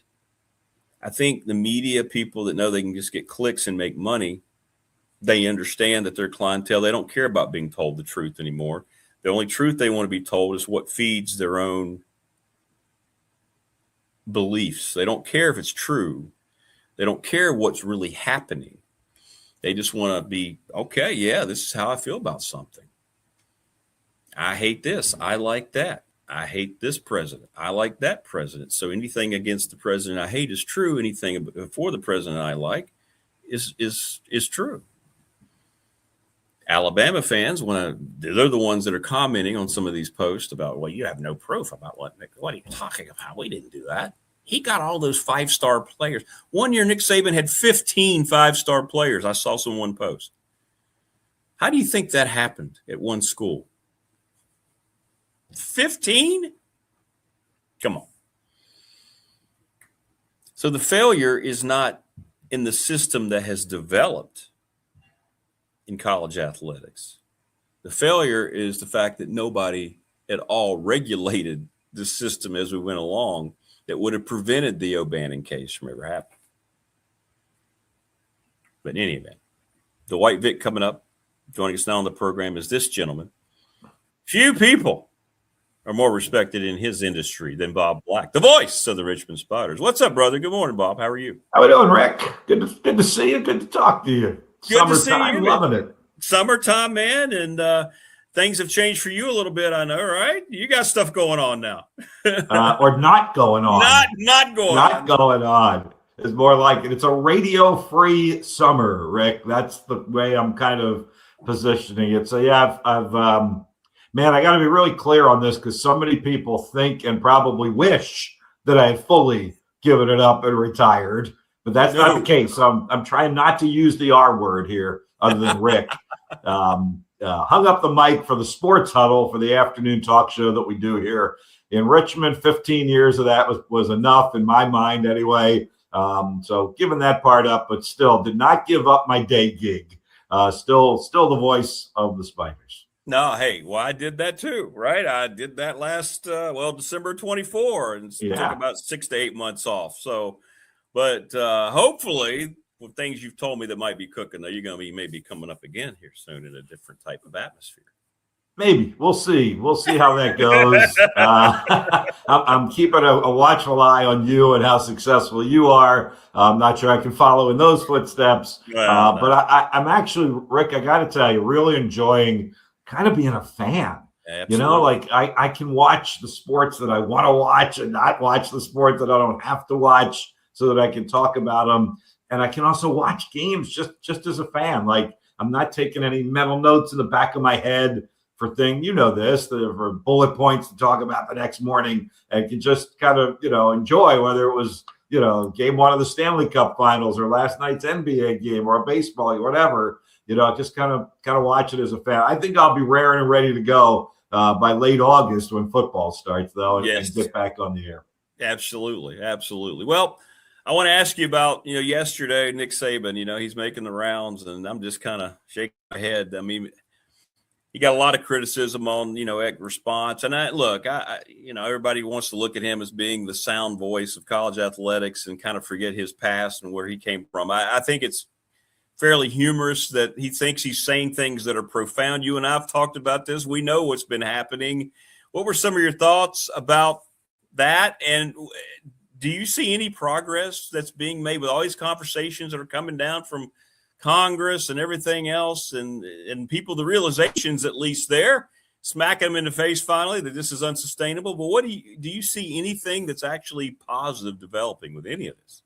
Well, Yes and no. I mean, I like some of the tenets of the proposal, and you and I have talked about that. I do think we need a transfer limit. I do think we need spending floor and spending ceiling, at least conference wide. So I do think there are some points to this thing that I like. I just don't think they can ever get passed and accomplished. They can even get passed by Congress. They're still going to get thrown out in courts of law. How many times have we stated? The players win every time now because the NCAA dragged its feet through the mud for so many years and got us into this position. I think everybody's almost trying too hard at this point, Rick. Everybody, wants something to happen, and I think they're kind of just overstepping it at this point. But I do think there are some points of it that I do hope happen. I'm just not so sure you can stuff the toothpaste back in the tube. Yeah, you're right. The transfer thing will be big, and it'll be big for fans, because right now I take any recruiting news I hear with a grain of salt because there's really a lack of commitment from any of these guys to come in until they get here, know they're going to get paid. Let's just say it the way it is. You talk to coaches more than I do. We know what's going on in our world of mid-major basketball. I hear the stories I hear, Bob, and I'm sure it blows me away with what they're dealing with when they go just to recruit a kid to be a backup guard, whatever it might be. So it just seems like to me that the denial part needs to go away. You're right. And maybe at some point, somebody will do the right thing. I just don't know who that can be at this point. I really don't. Right. I actually, of all of those that I hope, could pass and actually be put into legislation is the transfer. I do think that would really help. You make your pick out of high school. That's one. You transfer once. That's already two. You transfer a third time. That's three different schools you've already, made up your mind on, and something's gone amiss, whether it's money or whatever the case may be. I think at that point, we got to slow them down and say, okay, you're going to that third school already, but we're going to make you be there at least 2 years. Now, I mean, we're going to pay you that year that you're not even playing. Think about that. I mean, there's nothing so wrong with that. And you're going to ingratiate yourself to your team at the very least for 2 years. And the money and resources and time the coaching staffs and administrations are spending on you, they're getting something for your return. Now, you're still going to have to pay them, Rick. I don't think that's ever going to change at this point. I think those astronomical numbers are here to stay because the players and those agents and the courts, they're not going to allow it to go back the other way again. And the facts are, and you know this as well, the schools that have it, they don't care if it changes. They have the money. They know there's it may not be a long list, but there are 10 or 12 schools that are just like, you know what, we're going to be just fine. And that's why you hear them complaining the least, because, all right, we got the resources here. It gives us an advantage, just like the big league, big market, the Dodgers, if you will. They're the Dodgers, the Yankees of college sports right now, some of those programs. Yeah. And I think there's a chance that could still happen where there's a breakaway of, and I can't imagine it just being those two conferences. I mean, to me, that's kind of boring. Is it really the Big Ten and the SEC, and they're just playing each other in all these sports and games? That I don't see, but I can see a top four, kind of breaking away from the rest of us. You know what, Rick? I'm fine with that. Give us the rest of it. We'll make it look a little bit like college athletics. It's never going to look like the way we knew it, but it'll look a little bit closer to what we remember as college athletics.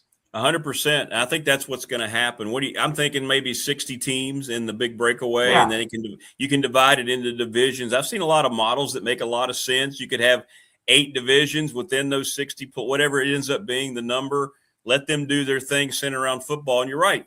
The rest of us, we can kind of reconvene around college athletics and make it kind of similar for fans, and that'll be the advantage I think that can be created. I really do. Yeah, and at that case, actually, now that we're talking about it, I think some of those financial numbers could come down a little bit for the rest of us, and maybe make it a little bit more reasonable. Like I'm looking at Richmond, Rick, and I'm not telling you anything that's not kind of out there, but I mean, we're at probably, I don't know, 5 million, somewhere in that ballpark to pay our back. I never thought I'd see the day when something like that would happen at a small private school like Richmond, which basketball is very important to Richmond, don't get me wrong, but so is education, academics, culture, campus, all of that. And yes, does Richmond have that kind of money? Yeah, I mean, we do. But, why do you want to do that? And I do think if you could break away that top 60 that you talk about, and then everybody else, maybe some of those numbers would even come down and be a little bit more reasonable. Well, you make a great point. I've asked this a lot. To what end? Because you just said it, right? Yes, basketball is very important in Richmond. It's a terrific traditional sport. It's important at Radford. It's important. But to what end to spend all this money to compete? If you win the title in your conference, that's great. You might get an automatic berth in the NCAA. You're going to probably win a game, maybe if you're fortunate. But to what end now is it going to be to motivate people who want to continue to donate? Are you just going to keep counting on and getting sponsors to get you to that level? Because you're not, I don't know. That's what I'm asking fans who have donated. To what end will you continue to do this? How does it continue to make sense? And that's a great point that you made earlier, that the top, 4 conferences, 60 teams, I think they have enough resources and enough donors that they're going to be able to continue to do this. I've been amazed by some of the numbers I've seen of donations to universities. And I'll tell you the one that I look at all the time has nothing really to do with football or basketball. Matt Josephs and I, when we were co-hosting the Sports Hall, we used to kid about this all the time. University of Virginia, Rick, they get more major donations to Olympic sports than the rest of us are getting to our basketball or football programs. Right. I mean, I feel like every credit to UVA, but I feel like every time I'm looking up, they're getting a donation for their golf program, their tennis program, that all of those, which is great because we need to keep them going, right? But they have the resources and the donors, apparently, at least in the interim, that will continue to sustain this. And certainly for football and basketball, they will. How long? I don't know. But if those 460 teams move away, I think the rest of us, maybe we can manage this thing. I don't know if that's a pipe dream or not. Well, you mentioned UVA. It's interesting. I was talking to David Till about it yesterday, and they kind of go under the radar. We don't hear a lot about what Tony Elliott's got, but right. And I think you're right. I think it's taken care of so tightly internally because, like you said, we know the money. They're legendary, aren't they? With the kind of donations they get to these other programs. So you think about how that's being fed. I can only imagine what they might be getting that we don't hear about for football and basketball, men's basketball. Yeah, I mean, Rick, we say it all. This is a bad business model, right? Like somebody said to me, like, no businessman in their right mind would operate under this business model. And I stopped them and said, no bad businessman would operate under this bad business model. And again, like I said, a school like Richmond, and I'll speak to there's money there. But at the end of the day, is that where you really want to be pouring all this money into? It's more even a philosophical thing with some of us. And for now, the answer is yes. We want to compete in the Atlantic 10. To your point, we want to compete for championships. We want to get to NCAA tournaments. So for the moment, the answer is yes. But to what end is the eventual question. Right. And to keep convincing the university side, I mean, how does it benefit their profile to recruit more kids to come in, which is more money coming in as students? Can you handle certain enrollment? I know athletics is kind of the front porch to a lot of schools. Virginia Tech football certainly has been used in the past when Coach Beamer was here, and they're doing it again now with the money and the big donations about to be dropped. But it is important. But you're right, that it comes down, I guess, to every individual school at this point, right? To have to make that decision. It does. And again, I just think that's the philosophy of this thing. And for now, we want to do it. And it was obvious this year. Look, we kept our best player. So we've obviously paid him, good amount of money. We've brought in 6 transfers, and several of them are pretty highly rated guys. We had to pay them. We added an assistant coach to the staff, had to pay him. So for the time being, like we pardon the expression, we bought in on this. We literally and figuratively have bought in on the model that we're using right now. I don't know how much longer you can do it like that. I really don't. Do they try to offset that a little bit? Or have you heard about like ticket costs and things like that? Or what are they trying to create? What are you guys trying to? I'm always curious because I know what we do at Radford. It's very isolated, right, for every school at our levels and so forth. Of what you have to do to try to create as much revenue that makes sense amongst your fan base and amongst your external, dependencies. Yeah, no, great point. No, I have not heard anything, at least for this year, as far as season tickets or seat licenses. I don't think we're in that landscape to be doing that at this point. I think donations are good. I think our Spider Club completed its year and beat its goal. We added another position, which is an assistant athletic director, and all he's responsible for is development of the 2 basketball programs. And we both know what the word development means there, Rick. It means find more money for the basketball programs, right? Nice title, but go get us some more money. And I think so far in the short term, that's working, but I just don't think in the long term it's totally sustainable. And I do think things like the transfer rule will help, because that's the biggest frustration I hear, at least from our fans, and maybe you do from Bradford fans as well, is they never get to know these guys or gals anymore because they're here a year or 2 and they're gone. Like if we have a player here for 2 years, we think that's a win now. Like, right. You know what that screams of junior college is what that screams of. But if we can keep a guy or gal for 2 years, our fan base can at least get to know them a little bit, and then maybe they're more inclined to put their money out there as well. So I think that, to me, that's the one that I think can get past, that maybe helps move the pendulum a little bit. We'll see down the road. Something's got to give, right? Well, and you hit it right on the head, and that's what we get. There aren't really any Highlanders.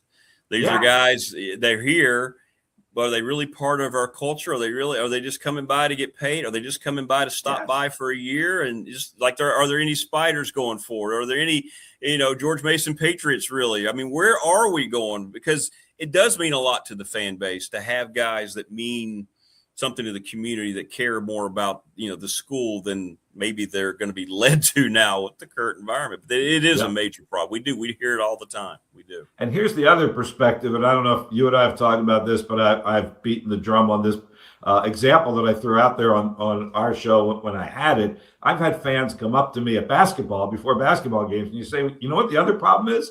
We don't know who to hate on the other team anymore. Like, we don't know who's the villain on George Mason or James Madison, or because they're only there a year, and we're like, wait a minute, that guy was at school X last year, but we didn't like him. So they don't even know on the other teams, like, who should we root against, let alone who should we root for. So I do think that would be same thing. That would be the one I would start with. I think you might be able to get some legislation passed on that, where you could win some court cases, keep some of these guys at their schools, and see what happens. Yeah, that's a great point, because if you're going to have a hero, you need a villain. And that's what makes sports, has made it so great. If the old Redskins didn't have the Cowboys, we may have never seen the league develop like it did, right? NFL. Yeah. So, yeah. Well, along those lines, I know you follow the Washington franchise very carefully in the NFL. We talk a lot of NFL. What are you thinking? I mean, let me ask you about Jaden Daniels. I mean, is this a guy who I love as a player? I think he's a leader. He's got all the stuff.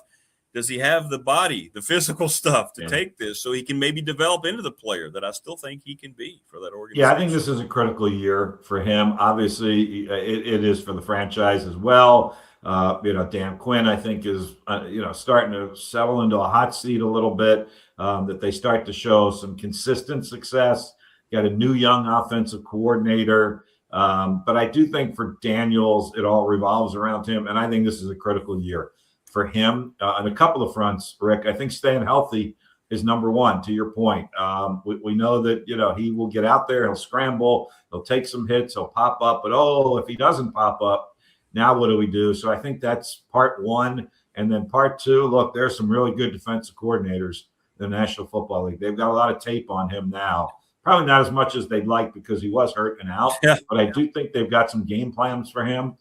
So I'm fascinated to see how Washington's offense operates against some of these teams with good defensive coordinators, the NFC East teams that see them twice a year, starting to build up a familiarity with how to play him. The best thing I ever heard about him, it was one of the NFC East defensive coordinators, and I don't remember if it was, Philly or the Giants or Dallas, that said, we need to keep him a quarterback and not an athlete.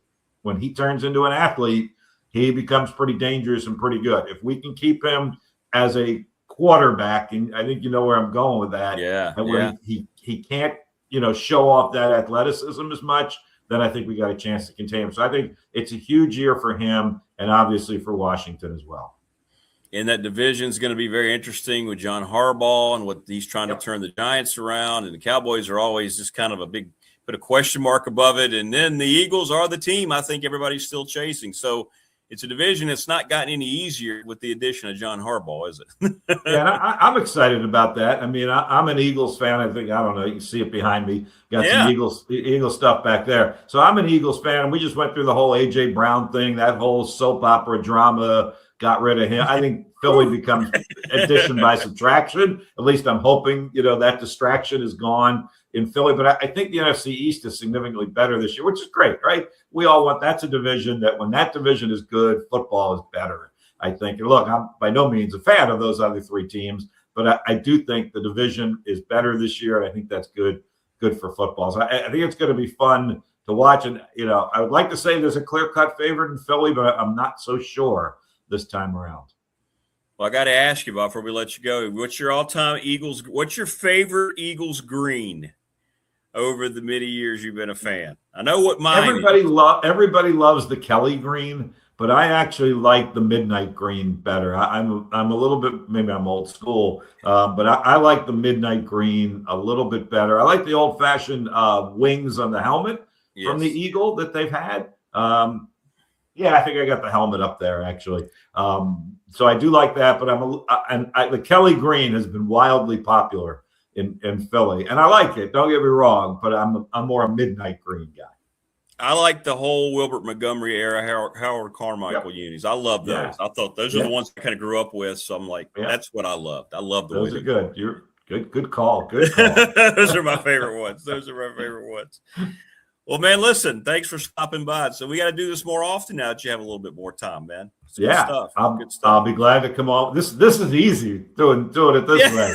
Right? What you're doing is a lot harder. So I'm really impressed by what you're doing, and it's not coming anytime in my near future. I got to be honest. I'm kind of enjoying the summertime relaxation a little bit. Good. I mean, still doing some University of Richmond work on a relatively daily basis at this point, but certainly not the grind that it's been in the past. Well, I'm very happy for you, my friend. I know that. I know the people down in your area that listen, I know they're not happy that you're not on in the afternoons. But I don't know about that, Rick. I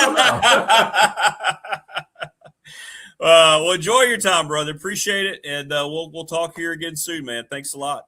Appreciate it. Love catching up with you, Rick. Keep it going, man. All right, man. I'll try. I'll do my best. See you, brother. Take care, man. Yeah. There you go.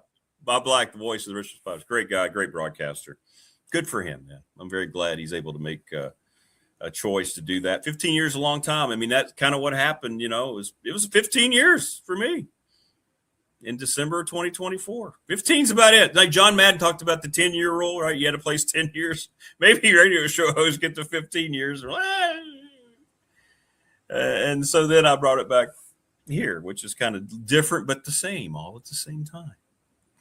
Thanks to Bob. His insight, he's always got great insight, man. He's got the pulse of it. But he's right. One of the biggest things I hear is, places like Radford and Richmond, George Mason,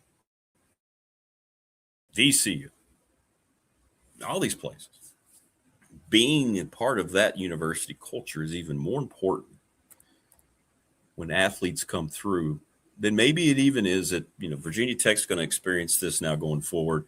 Maybe they have the finances that are coming down the pike with the new setup. The new AD will be hired very, very soon. That they'll be able to keep guys for 2 years. Who knows? Maybe you can keep them 3. I don't know. I don't know what'll settle in as the norm. But for us, it was different last year. You knew those guys were there for different reasons. You knew that they weren't going to be there. And I had a lot of people take the time to come up to me and just say, this doesn't feel the same. It didn't. But it's the way it is everywhere. It's not unique to Radford. That's where we are today. It's the one byproduct of this madness that is not considered because we're not the movers and shakers in the industry. Nobody's really concerned from the big conferences about mid-majors, the Radfords, the Richmonds. They're not. That's why the breakaway is going to happen. We know we have really good leaders throughout mid-major sports. When you talk about the conferences getting together and having their meetings, we all have a common goal. And when that common goal is the word survival, you can really be humbled very quickly. And I always talk about how self-awareness is so absent in almost every aspect of everything we see and hear about in the news cycle. That's not the case for mid-major sports. We are very self-aware of our status, where we stand, what our reality is to try to survive in this new culture. We don't have people walking around denying that athletes are going to be paid. We're not in denial about the landscape and where it all is right now. But what we do try to do is say, okay, this is what's happening. What can we do? How can we create anything at all to exist where we can put together a competitive basketball team, a competitive baseball program?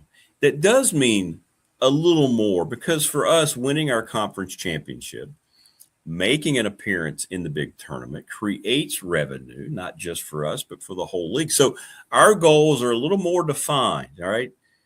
For the most part, other than when Coastal Carolina wins a baseball national championship under Gilly, who just got in the Hall of Fame, by the way. Congratulations, Coach Gilmore. Great, great guy. When you saw Joe Rakuya and Gilly get together and have conversations, it was some of the best times ever.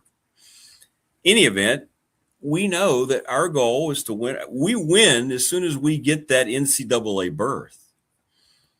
Whatever happens after that is gravy. When we beat LIU Brooklyn in Dayton and Radford basketball, and we were all on that chartered plane to Pittsburgh in the wee hours of the morning to go play the number one team in the nation, Villanova, we had already won our NCAA tournament because we got the next level of payout. So there is an understanding. There is a unity. Right? Because there has to be, because it's about survival. Now, these other schools, and Saban going around running his mouth yesterday, they're talking about survival at a level that the rest of us just simply don't live in or understand. I'm not really concerned. I got to be honest. It falls on deaf ears to me when I hear about them trying to sit around and say, hey, we can't survive. We're giving out $40, $50 million rosters. Radford couldn't do that in 20 years.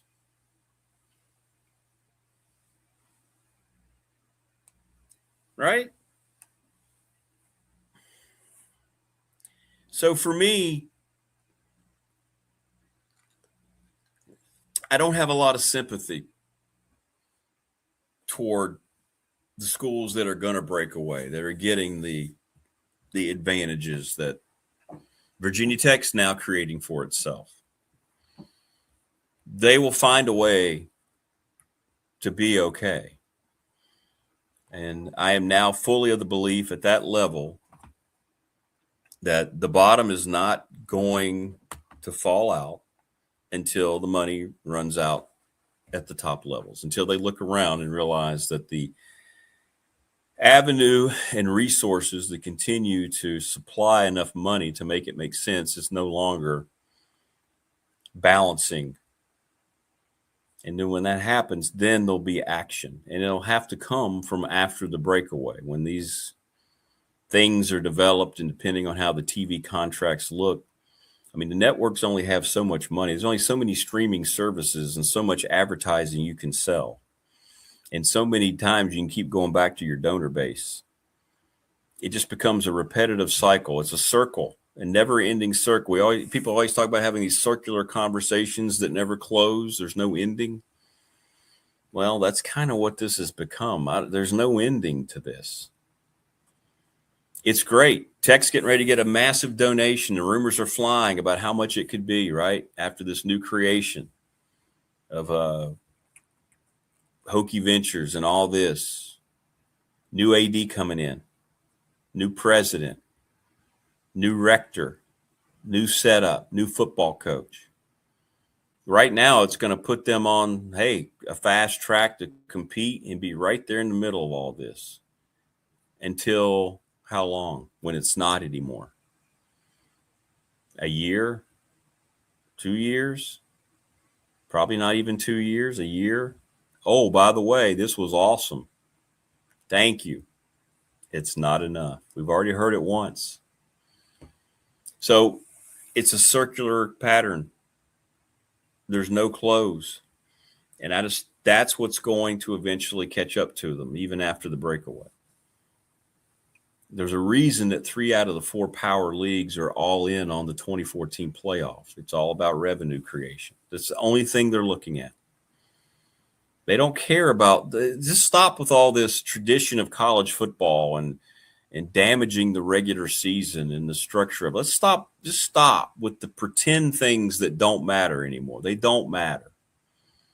They don't matter to the people that could make it change, that it should matter to the most. So if it doesn't matter to them as fans, you just have to lament it, bow your take your cap off and give it a moment of silence because it's gone.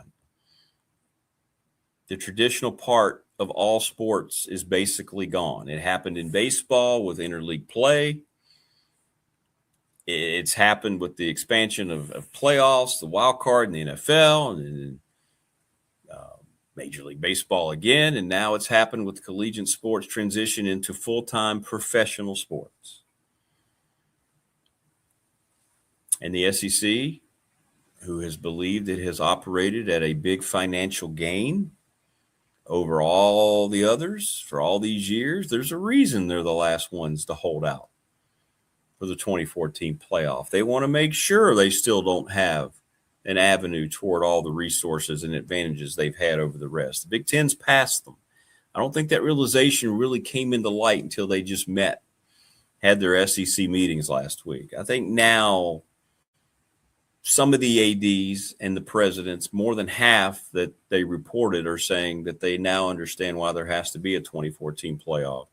And eventually you're going to see Sankey step up to the microphone and he's going to say, we now are on board here. We have unity. We wanted to be the last ones because we wanted to stay prominent.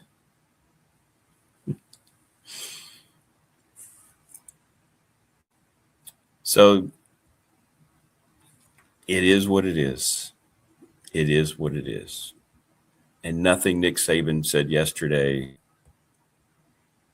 I don't think anything resonated. I mean, it was like preaching to a choir that's been singing for several months and a couple years now, knowing how this thing was going to go. And I don't know why he was the guy there in Congress. I don't know, why they felt like that was going to accomplish anything. It helped ESPN give them more things to talk about when he's on set at game day, I guess. But there was nothing revolutionary. And the real revolution continues because costs just keep going up. And the money will run out. And that then will get people joining together to have enough. They're going to take away the you have no right to sit here and sanction us mindset to we have no choice but to be sanctioned now. So let's just figure out how we're going to do that going forward. But great stuff from Bob Black. Great stuff from Bob. It's always great stuff when this gentleman joins us. He is the quintessential voice for Virginia Tech football, the man who has dedicated his life to helping his fellow humans, Dwight Vick. What's up, DV? What's going on? How you doing, man? Doing great, man. You look great in your red Dodgers hat. Look at you. Yeah. You know, I got the hats, man. You know, I know you do. The hats. How you been, man? What's going on? Yeah, go ahead. Yeah. I heard you talking about Saban, man. I've been so irritated. You know, I wish there was a different person to address it. because I retweeted a video or reposted a video, a handful of videos of people, guys like yourself in the business, radio, YouTube shows, podcasters. Some of them were SEC guys just talking about the hypocrisy of Nick Saban. About here's a guy that tampered with players, talked about it knowingly when he coached, guy that lied to the Miami Dolphins, not one, not two, but 3 times, and then took the job 2 weeks later at LSU. Left LSU, left Toledo, lied to the Giants, I believe. He talks about this, that, whatever, where, again, I'm not going to get into speculation or allegations or alleged things, but I do know Bama capitalized from the fact that they could monopolize all the talent. And I just wonder what's his motivation when, even after being done with college football, you're able to get on a great show like Game Day and still get paid to talk about athletes in college football and college sports. Why are you now the guy talking about integrity and arms race and putting a cap on this? If it was, and I don't think he's alive anymore, but if it was Tom Osborne from Nebraska, the great legendary coach, if it was someone like Frank Beamer or someone like that, I just think it would have more of a leg to stand on. 100%. I don't hate Nick Saban. I don't have a problem. I do think no. You can make an argument he's the greatest college football coach of all time, but I just feel like all the stuff that went on at your program outside of winning, I just feel like it just almost seems hypocritical you getting on a platform like that yesterday and this week and testifying to Congress about we got to do something when competitive balance was never your mindset when you were dominating. Why competitive balance? You right? I just Alabama. Anyway, so that I just had to get that out. I was just so like, anyway, I apologize. My allergies and my voice is bothering me. No, you sound great. You sound great. No, I felt the same way, man. It just bugged me. I was sitting there just like, wow, he has no concept of how bad he's sounding right now. And he has no, I don't know what reality he's steeped in, but you're exactly right. He accepted every innate advantage at Alabama while he was there. He knew he took the Alabama job because he knew how they handled their business. We'll just say it that way with recruits at Alabama. Come on. That's why I think when you talk about arms race and sustainability and competitive balance, I'm like, competitive balance, you Alabama in the old era, the BCS era, did not win their division, did not win the SEC title, and yet played LSU for a national championship. We forget those things because we, as college football observers and media guys and fans, we always move forward. I always feel like we can learn a lot from a historical perspective on the game we love or appreciate or we cover. And we forget that Alabama constantly got the benefit of the doubt. And he strong-armed media. He talked to media any old kind of way. And when I say lie, I'm not speaking on jealousy or envy of Alabama. I'm talking about he lied constantly about everything. He tampered with players. Yeah. But you're talking about integrity? Come on, stop it. I know. I know about the guys you talked to during the dead period where you FaceTime the trainer or you FaceTime the parent so you could get in that gray area of, well, I wasn't talking to the athlete. I know about these things. And it's just it's what these guys do. Does he make some points about a salary cap and contractual obligations? Yeah, I mean, maybe one day it'll happen, but yeah. I don't think he should be the guy saying it. No, and he sure didn't mention the money that's going out to these coaches, did he? He didn't have any problem with the coaches continuing to see their salaries go to these unbelievable. I mean, his old school, right, just gave Kalen DeBoer $91 million just because why not, right? Yeah. I mean, my thing is when I saw the Sons of Saturday talk about this donation, and then I saw it trending on Twitter about Virginia Tech. I know a handful of donors, from the show I had with Mike for 3 years. I met quite a few through Mike, and doing different things. I've met some donors. I know Mihil real well. That's my guy. And I always look at some of these men and women. I'm like, man, it must be nice to have 50 million. I know. Just to, I right now I'm waiting on my direct deposit for Victory Life so I can pay some of these bills. I'm waiting on my money. I gotta exactly. I gotta pay for these bills. I got Isaiah just moved into Northwestern State, and Sydney just graduated college. I'm getting a ceiling fan put in the guest room. That's costing me money.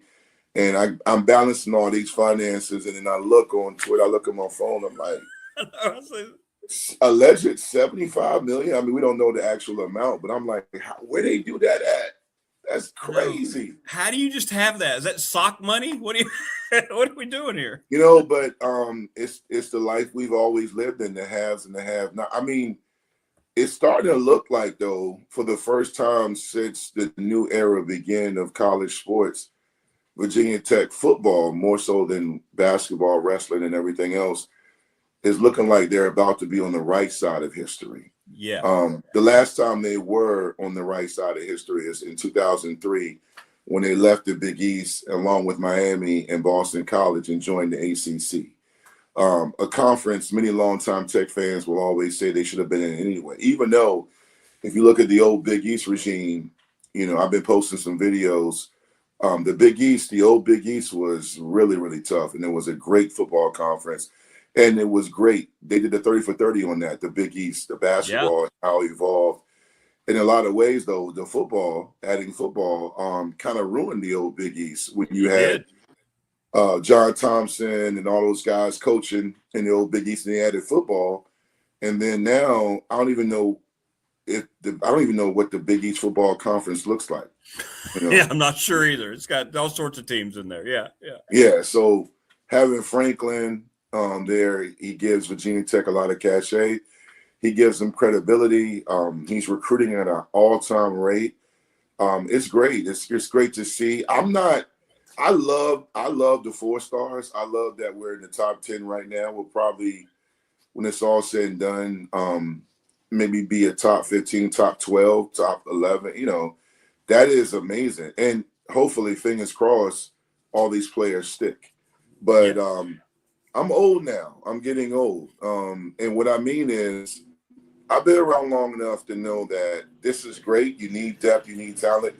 But I've also seen where, not just at Virginia Tech, but UVA, Maryland, Boston College, Ohio State, Miami, I've seen it where many of these kids, and I say many, that are highly touted, by their second year in college, some will flame out, some will go somewhere else. Some of them won't pan out regarding the talent because some of them have never been coached at this level.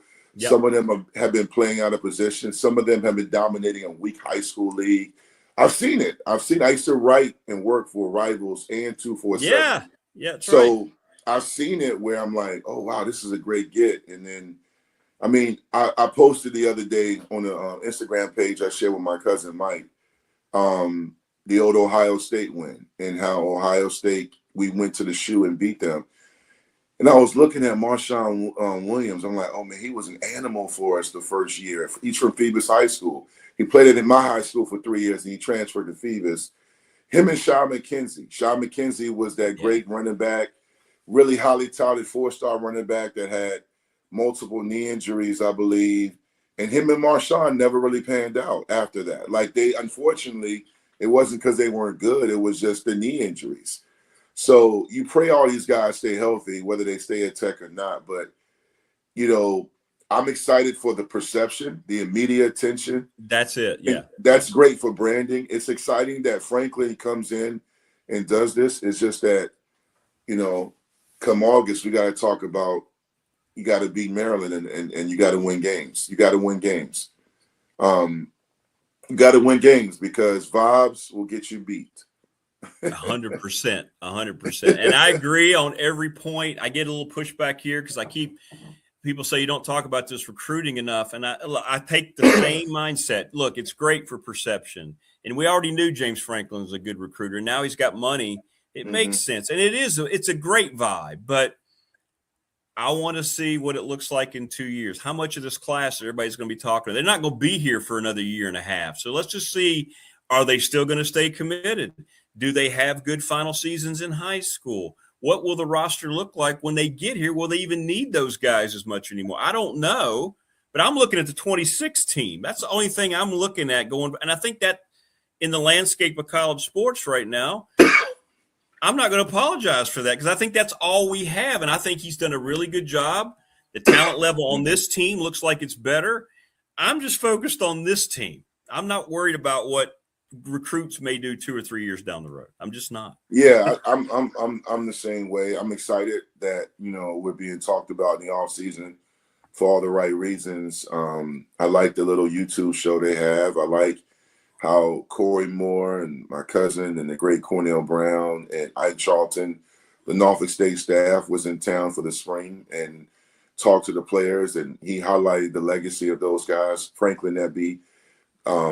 And I also love the fact that, we're getting the money and resources to build a roster that's worth a conference championship in the playoffs. Sure. But at the same time, my son, before he left, it was one of those nights there really wasn't anything on. I kind of watched all the shows on Netflix and Hulu and Amazon that I was going to watch. So I put on some of your show. I had it on the TV, and then I had, like I said, Sons of Saturday came on and some other shows. And then, a lot of talk about recruiting and this, that, whatever. My son, who, even though he's not a Hokie, he grew up, my 3 children, Hokies because of my wife and I being Hokies. Sure. So he's still a diehard Virginia Tech football fan. He was like, hey, man, we got to win, bro. All this talk. That's what he said. And it's so funny because he sounds like me. I mean, I'm in the group chat with my guys, Chris and not Big Dog. That's you. The Boundary Corner podcast group. Yeah. Those are my guys. And they always joke me, Vic, you got to at least say you feel good about this, right? You got to feel. I'm like, yeah, I love it. This is great. We got some linemen. I love it. I want to win now. I am so tired of, we haven't even been mid. Mid is like your middle. We have been trash. We have been bad. Right. We have been a bad program. I'm talking about when you become a bad program, when you're on the TV and the best thing about your program is the entrance, and you're playing on a channel right above Snapchat. You're not relevant. You are a bad program. You know how you're a bad program? When you are the only person that cares about that game.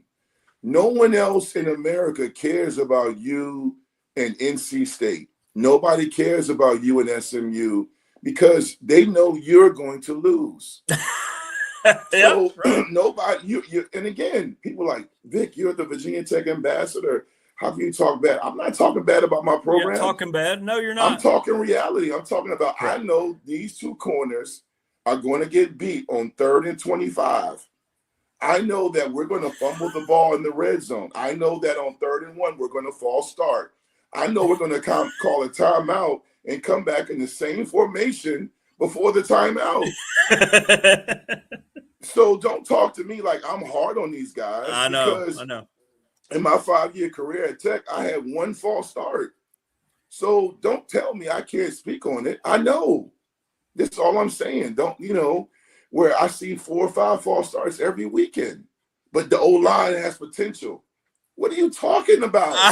I know. Potential. That's because the one guy getting hurt on the O-line and throwing the whole O-line shows you how bad we are. So when Franklin said to you at that thing you did last Thursday, when he says to you, we still have work to do, that makes me feel good because one thing I know about Franklin is he understands. I guarantee you he won't say it like I'm saying it, but he said it when he got there. No question. He knows what I know. He knows more than I know. So he said, yeah, he knows it. He sees it. Yeah, you're 100% right. And you critique it and you're honest about it because you love it. You care about it that much. And I hate that type of mindset. Whoa, you can't criticize your team. You're not a fan. No, you're not a fan because you're just going around going, oh, yay, it's all so great. I don't care if we were 3-9. Boy, they really tried hard. No, get out of here with that, right? I think that reminds me, and again, on this great Thursday morning, blessings to everybody watching and listening. Absolutely. I'm not trying to troll the Cowboys, but I have a lot of friends that are Dallas Cowboy fans, and every year as the sun shines and sets, as we get into the fall, there will be numerous Cowboy fans on Instagram, Twitter, and Facebook, and call into these great shows like you have and talk about how the Cowboys are going to be in the playoffs and they're going to win. That is what I did not want Virginia Tech fans to be. I didn't want us to be that delusional. And sometimes that kind of delusion is what makes you a fan, because you see all the good. You refuse to see how you have been underachieving with overpaid talent for years. And I can't relate to it. I do not have my favorite player is my son. After that is Jason Tatum.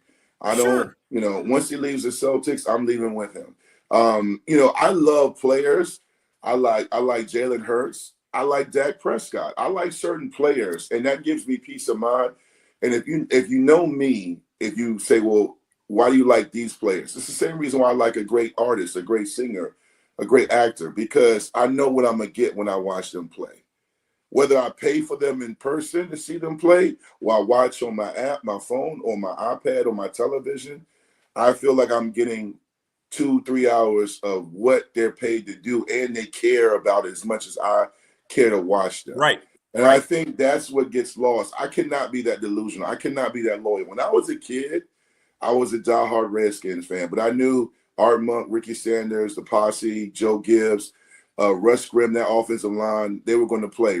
I knew Darryl Green was going to play on a sprained knee. I knew Gary Clark was going to catch a big pass. I knew Joe Gibbs and his staff had them ready to play. Yeah. And that's not nostalgia. It's just the fact that I knew for those 3 to 4 hours on my Sunday or whatever night it was, I was going to watch. Even if they lost, I felt like they cared. Right. You see guys now and women players, I understand. My son is an athlete. Branding is important. But one thing I know about my son, he's old school where it still matters to him win or lose. Like, he's not going to be happy. He hated last year regarding them being an 8 seed out of 12 teams. He hated the fact that he didn't win 2 state championships going back to back. That still bothers him to this day. He keeps receipts. So I need guys like that in Blacksburg. Yeah. I need guys like that who are just not happy to get that, oh, I just got my direct deposit. You know. Right. I need that. I think I speak, honestly, Rick, I think I speak for a lot of Tech fans when I say I agree. Yeah. How do you develop that in this era of pay? How do you get those, if you will, those dogs back that can be those players and get paid and still bring that to the table? And I think that's kind of what James Franklin was mentioning, what he's looking for as he structures not only this first roster, but rosters, down the road. Yeah. I think that's what I'm looking to see. And that's why you always see me posting and speaking on your show about coaching, because you can get a dog and you can get a kid you think is a dog on the field, but he's really a goldfish. Yeah, that's right. What I'm saying? Or you got, you went to the store, you went to the high school to get a player, but you ended up getting a Mogwai. You didn't get a gremlin. You got a Mogwai. You got got Gizmo in the basket with him singing in the basket. We didn't get any real gremlins.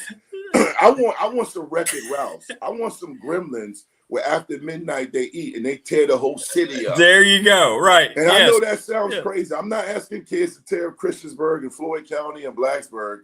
I don't mean that. Respect the community. I'm talking about, for those that know sports know what I mean. We're talking about on Saturday and Thursday nights and whatever day they play on now. I feel like they play every day. Whatever day they play it on, when we go to Cal, we walk in and we beat the brakes off Cal. We beat Cal. Yeah, we beat Cal in overtime. That was a great win. But when people talk about dogs, I'm not trying to go back to 95, 96, 97 or whatever. I'm just saying, as far as like I want us to be able to not give up a game at home to Wake Forest, where we make the plays. I think that's the thing where you can be at a school for 2 years or 3 years and leave, but I just want them when they're there to take pride in winning and do it in a Virginia Tech uniform. And I think that starts with coaching. When someone says, how do you get that? Your culture cultivates that. That's why I said to you a handful of months ago on your great platform, I said, hey, Franklin's won everywhere. He has to win at Tech. Everything he did before matters, but it has to matter more here. And also in that same segment said that none of these kids at Tech right now have ever won anything in college. They haven't. I got 3 conference championships in my ring box in my dresser. Right. I don't play anymore. I'm an OG. I'm an unk. So it doesn't matter what I do anymore.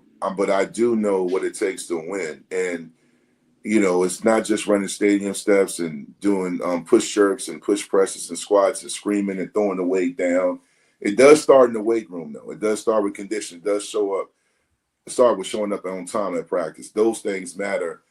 And from what I hear, what I see, man, since Franklin's gotten there, that's happening. So the next step is to identify your quarterback, your O-line, and your D-line have to be strong and have to set the tone, and everybody's got to have buy-in.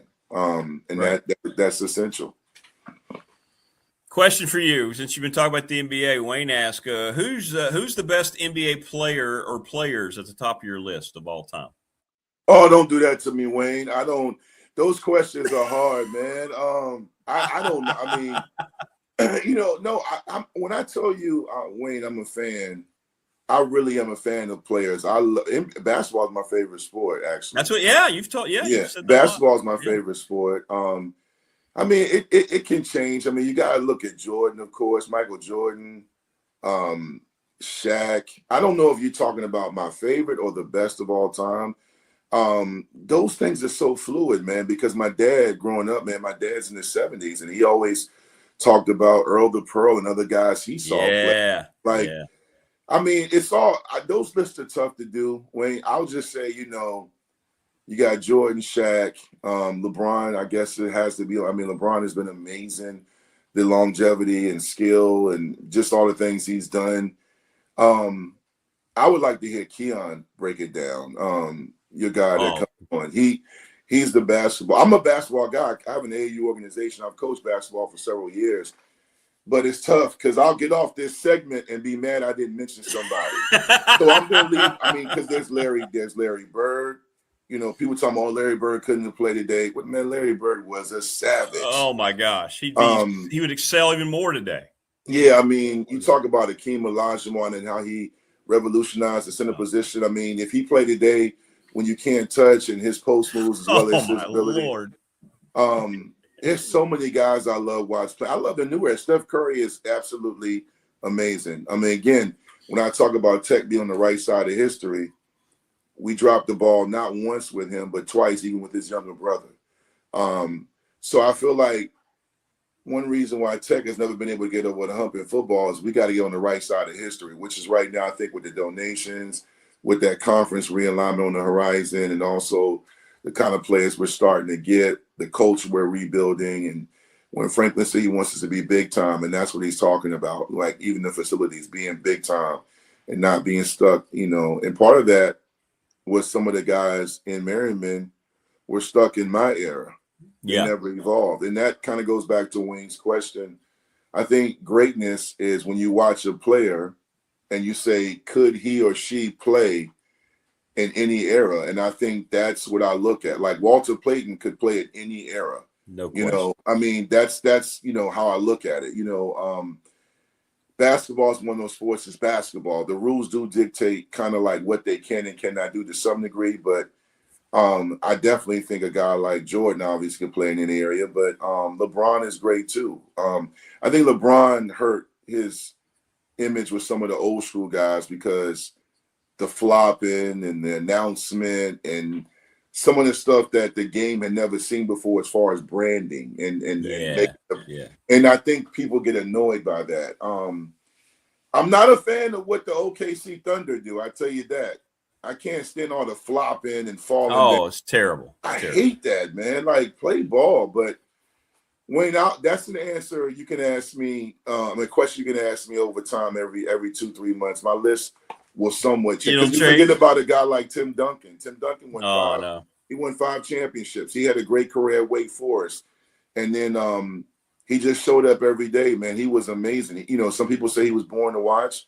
I like winning. You know, it is what it is. You know, winning is boring. Sign me up. I'm gonna be bored all the time. But those questions are tough. I don't know, man. I gotta evolve my list, or at least look at it. Yeah. I got one more unfair question. I got one more unfair question for you before we go. You ready? You're gonna hate this one. Outside of your own family, who is your favorite Virginia Tech Hokie football player? Outside of my family? Oh, somebody outside of your family. So they cheated. Your favorite? I was gonna say Mike. Mike didn't. I know. Oh my God, that's the toughest question I've ever had. That was after, you know, that's the toughest question since my wedding day, man. Sorry. No, I'm just playing. Shout out to my wife. Oh my gosh, bro. Like, I know. Oh my gosh. Because I mean, I that will change every day. Because you got guys like Myron Newsom, my high school teammate, linebacker that played at Virginia Tech. I love watching Macho Harris. Macho Harris was must-see TV. Oh my God, Antonio Freeman comes to mind. Oh, why would you ask me? Oh, I know. I'm sorry. Cam Chancellor. I think although Cam was fun to watch, probably more in Seattle, but he's one of my favorite guys. Tyrod, definitely. If I was on a game show, I would probably say Tyrod Taylor. Tyrod Taylor also played in my high school. That's mine. I think Tyrod Taylor is class personified. You hear stories about how he talked to the lunch ladies, how he helped clean up after lunch, you know, in the dining hall, how he talked to kids, took pictures, and he was clutch. You know, you think about the what ifs. If he takes a red shirt and they don't burn that red shirt against LSU when he came in and scored their only touchdown, I feel like he comes back for that 5th year and Tech makes it to the national championship, or at least they get in the conversation and get close. You talk about 3 conference championships. You talk about the comeback against Nebraska where, you know, he drove them down the field. The offense was inept the entire game. He throws a touchdown pass to Darrell Roberts with a Donica Sue hanging on his jersey. He also had that great run against Florida State where he was 2-1 against Florida State. And the one loss he had, he got hurt in the first quarter. So that's really not on him. It doesn't count, yeah. He beat Florida State twice, and one of them he had a 3rd and 34 where he ran and picked up a first down. You talk about going 4-0 against UVA. You talk about that great performance against Florida State in the ACC championship game. He also beat Nebraska at night. He was undefeated against Miami. He beat Miami in Miami for a big ACC showdown, 31-17. You can make an argument, and I've had this debate just to have fun debates. You can make an argument with him and Mike when it comes to like impact on Virginia Tech football. Because again, we know Mike is the GOAT, but however, to have 3 at conference championships, to be the player of the year in the ACC, and to do what Tyrod did. So that question, I hope it's answered. Right now, is Tyrod Taylor. But do not crucify me when me and Rick do our show and one of y'all asks me again and I say it's somebody else, you know, because there's so many guys. I think that's what makes being a fan of a program like Tech when they're really doing well, even when they're not as good, fun, because, and you just talked about in your last segment, that's the hard part under this new era where I could fall in love with a receiver or a lineman and he'll be there 2 years and then he'll be at Syracuse the next 2. And that's the hard part. But that's why I'm in love with Virginia Tech. I love Tech. That's my school. I love everything about Southwest Virginia as far as my time there. So But right now, guys, in the IGMA segment is Tyrod. Tyrod, he's just a great person too, man. I would go and take my kids. I have pictures with him with my children. I interviewed him when I was a writer for 247 Sports. He's just a phenomenal person. Quietly, he's had a great career. A great career. People think, oh well, he's not Aaron Rodgers, he's not this. That guy has been in the league a long time, and he's serviceable where he comes in. He can give you a 4, 5, 6 game stretch. He also took the Buffalo Bills to the playoffs where they hadn't been in 20 years, and he was a Pro Bowler that year. Right. The problem is his timing. Every time he became the guy, you have a guy behind him where the Cleveland quarterback became the guy. And then, when he was in Buffalo, the kid that's there now was right behind Tyrod. They drafted him. So, anyway, Rick, thanks for letting me jump on today, man. No, it was great, man. And speaking of, we talked about our show, DV, if I can get this right. You like this. Here's our logo. Can you see that? Yeah, I can. What do you think? Yeah, man. You got me looking. I got me looking. I'm about to go hurt somebody. You're getting ready to go. Wayne came up with the basic now. Wayne, got to give Wayne credit for that. He came up with, look at you. You're right. I mean, there's not a defensive lineman who stands a chance. Yeah, man. That's back when I had a lot of hair and, I didn't have that much gray in my beard. That's back when yeah, man. I mean, look, I look like, say something about Rick Washington. You got to see me. That's right. It looks like I'm getting ready to sell you a computer from Best Buy. That's what you look like those guys that were working in that store at 40 years of 40-year-old virgin. The guy that I do. Yeah. Nah, man. Hey, I like it. I'll rock with it, man. It's going to be fun, man. It's going to be a lot of fun. So we're looking forward to that. So that'll start during football. We'll get it all together. And I know Dwight's got some ideas. It's coming, folks. It's going to be. Oh, yeah, absolutely. Yeah, I appreciate great stuff, it, man. Great takes as always, brother. Great. Hey, I'm getting married this weekend. Who? I'm getting married this weekend. I thought I heard that the other day. I had you on. I said, wait a minute. Did he say married? You getting married? Yeah, I am on Saturday. So I won't be here next week. We'll reconvene in 2 weeks. Congratulations. Now, thank you, man. Number 2 for me. Number 2. I'm about to say this is your second one, right? Yeah, it's the second one. Yeah. Okay. So let's make sure this time we good. I'm a therapist. I know. I might need to. Yeah, we might need to break into this. You need a license. You need a session.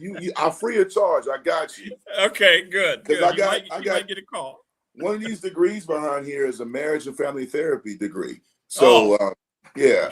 So I consulted with you. I can save everybody's marriage except mine. Legally, I'm okay. Except okay. No, man. Look, congratulations, man. Enjoy every moment. God bless your future wife. God bless your son. God bless everybody watching, man. Don't take all this stuff so seriously. Smile and enjoy this stuff, man, because that's right. You never know when it might be your last segment. So I appreciate you, man. Thank you. Appreciate you, brother. Great stuff as always, man. You have a great weekend. You too, boss. Take care, DB. There you go. Great stuff. The great Dwight Vick. There's no following that. We're done for the day. Thanks, everybody in chat. Thanks to all of our great sponsors. Thanks to David Smith, Bob Black, and Dwight Vick. You're not going to find this. It's not even about me. You're not going to find a show with those type of folks anywhere. Good luck. Good luck. Finally, Friday edition tomorrow. Enjoy your Thursday.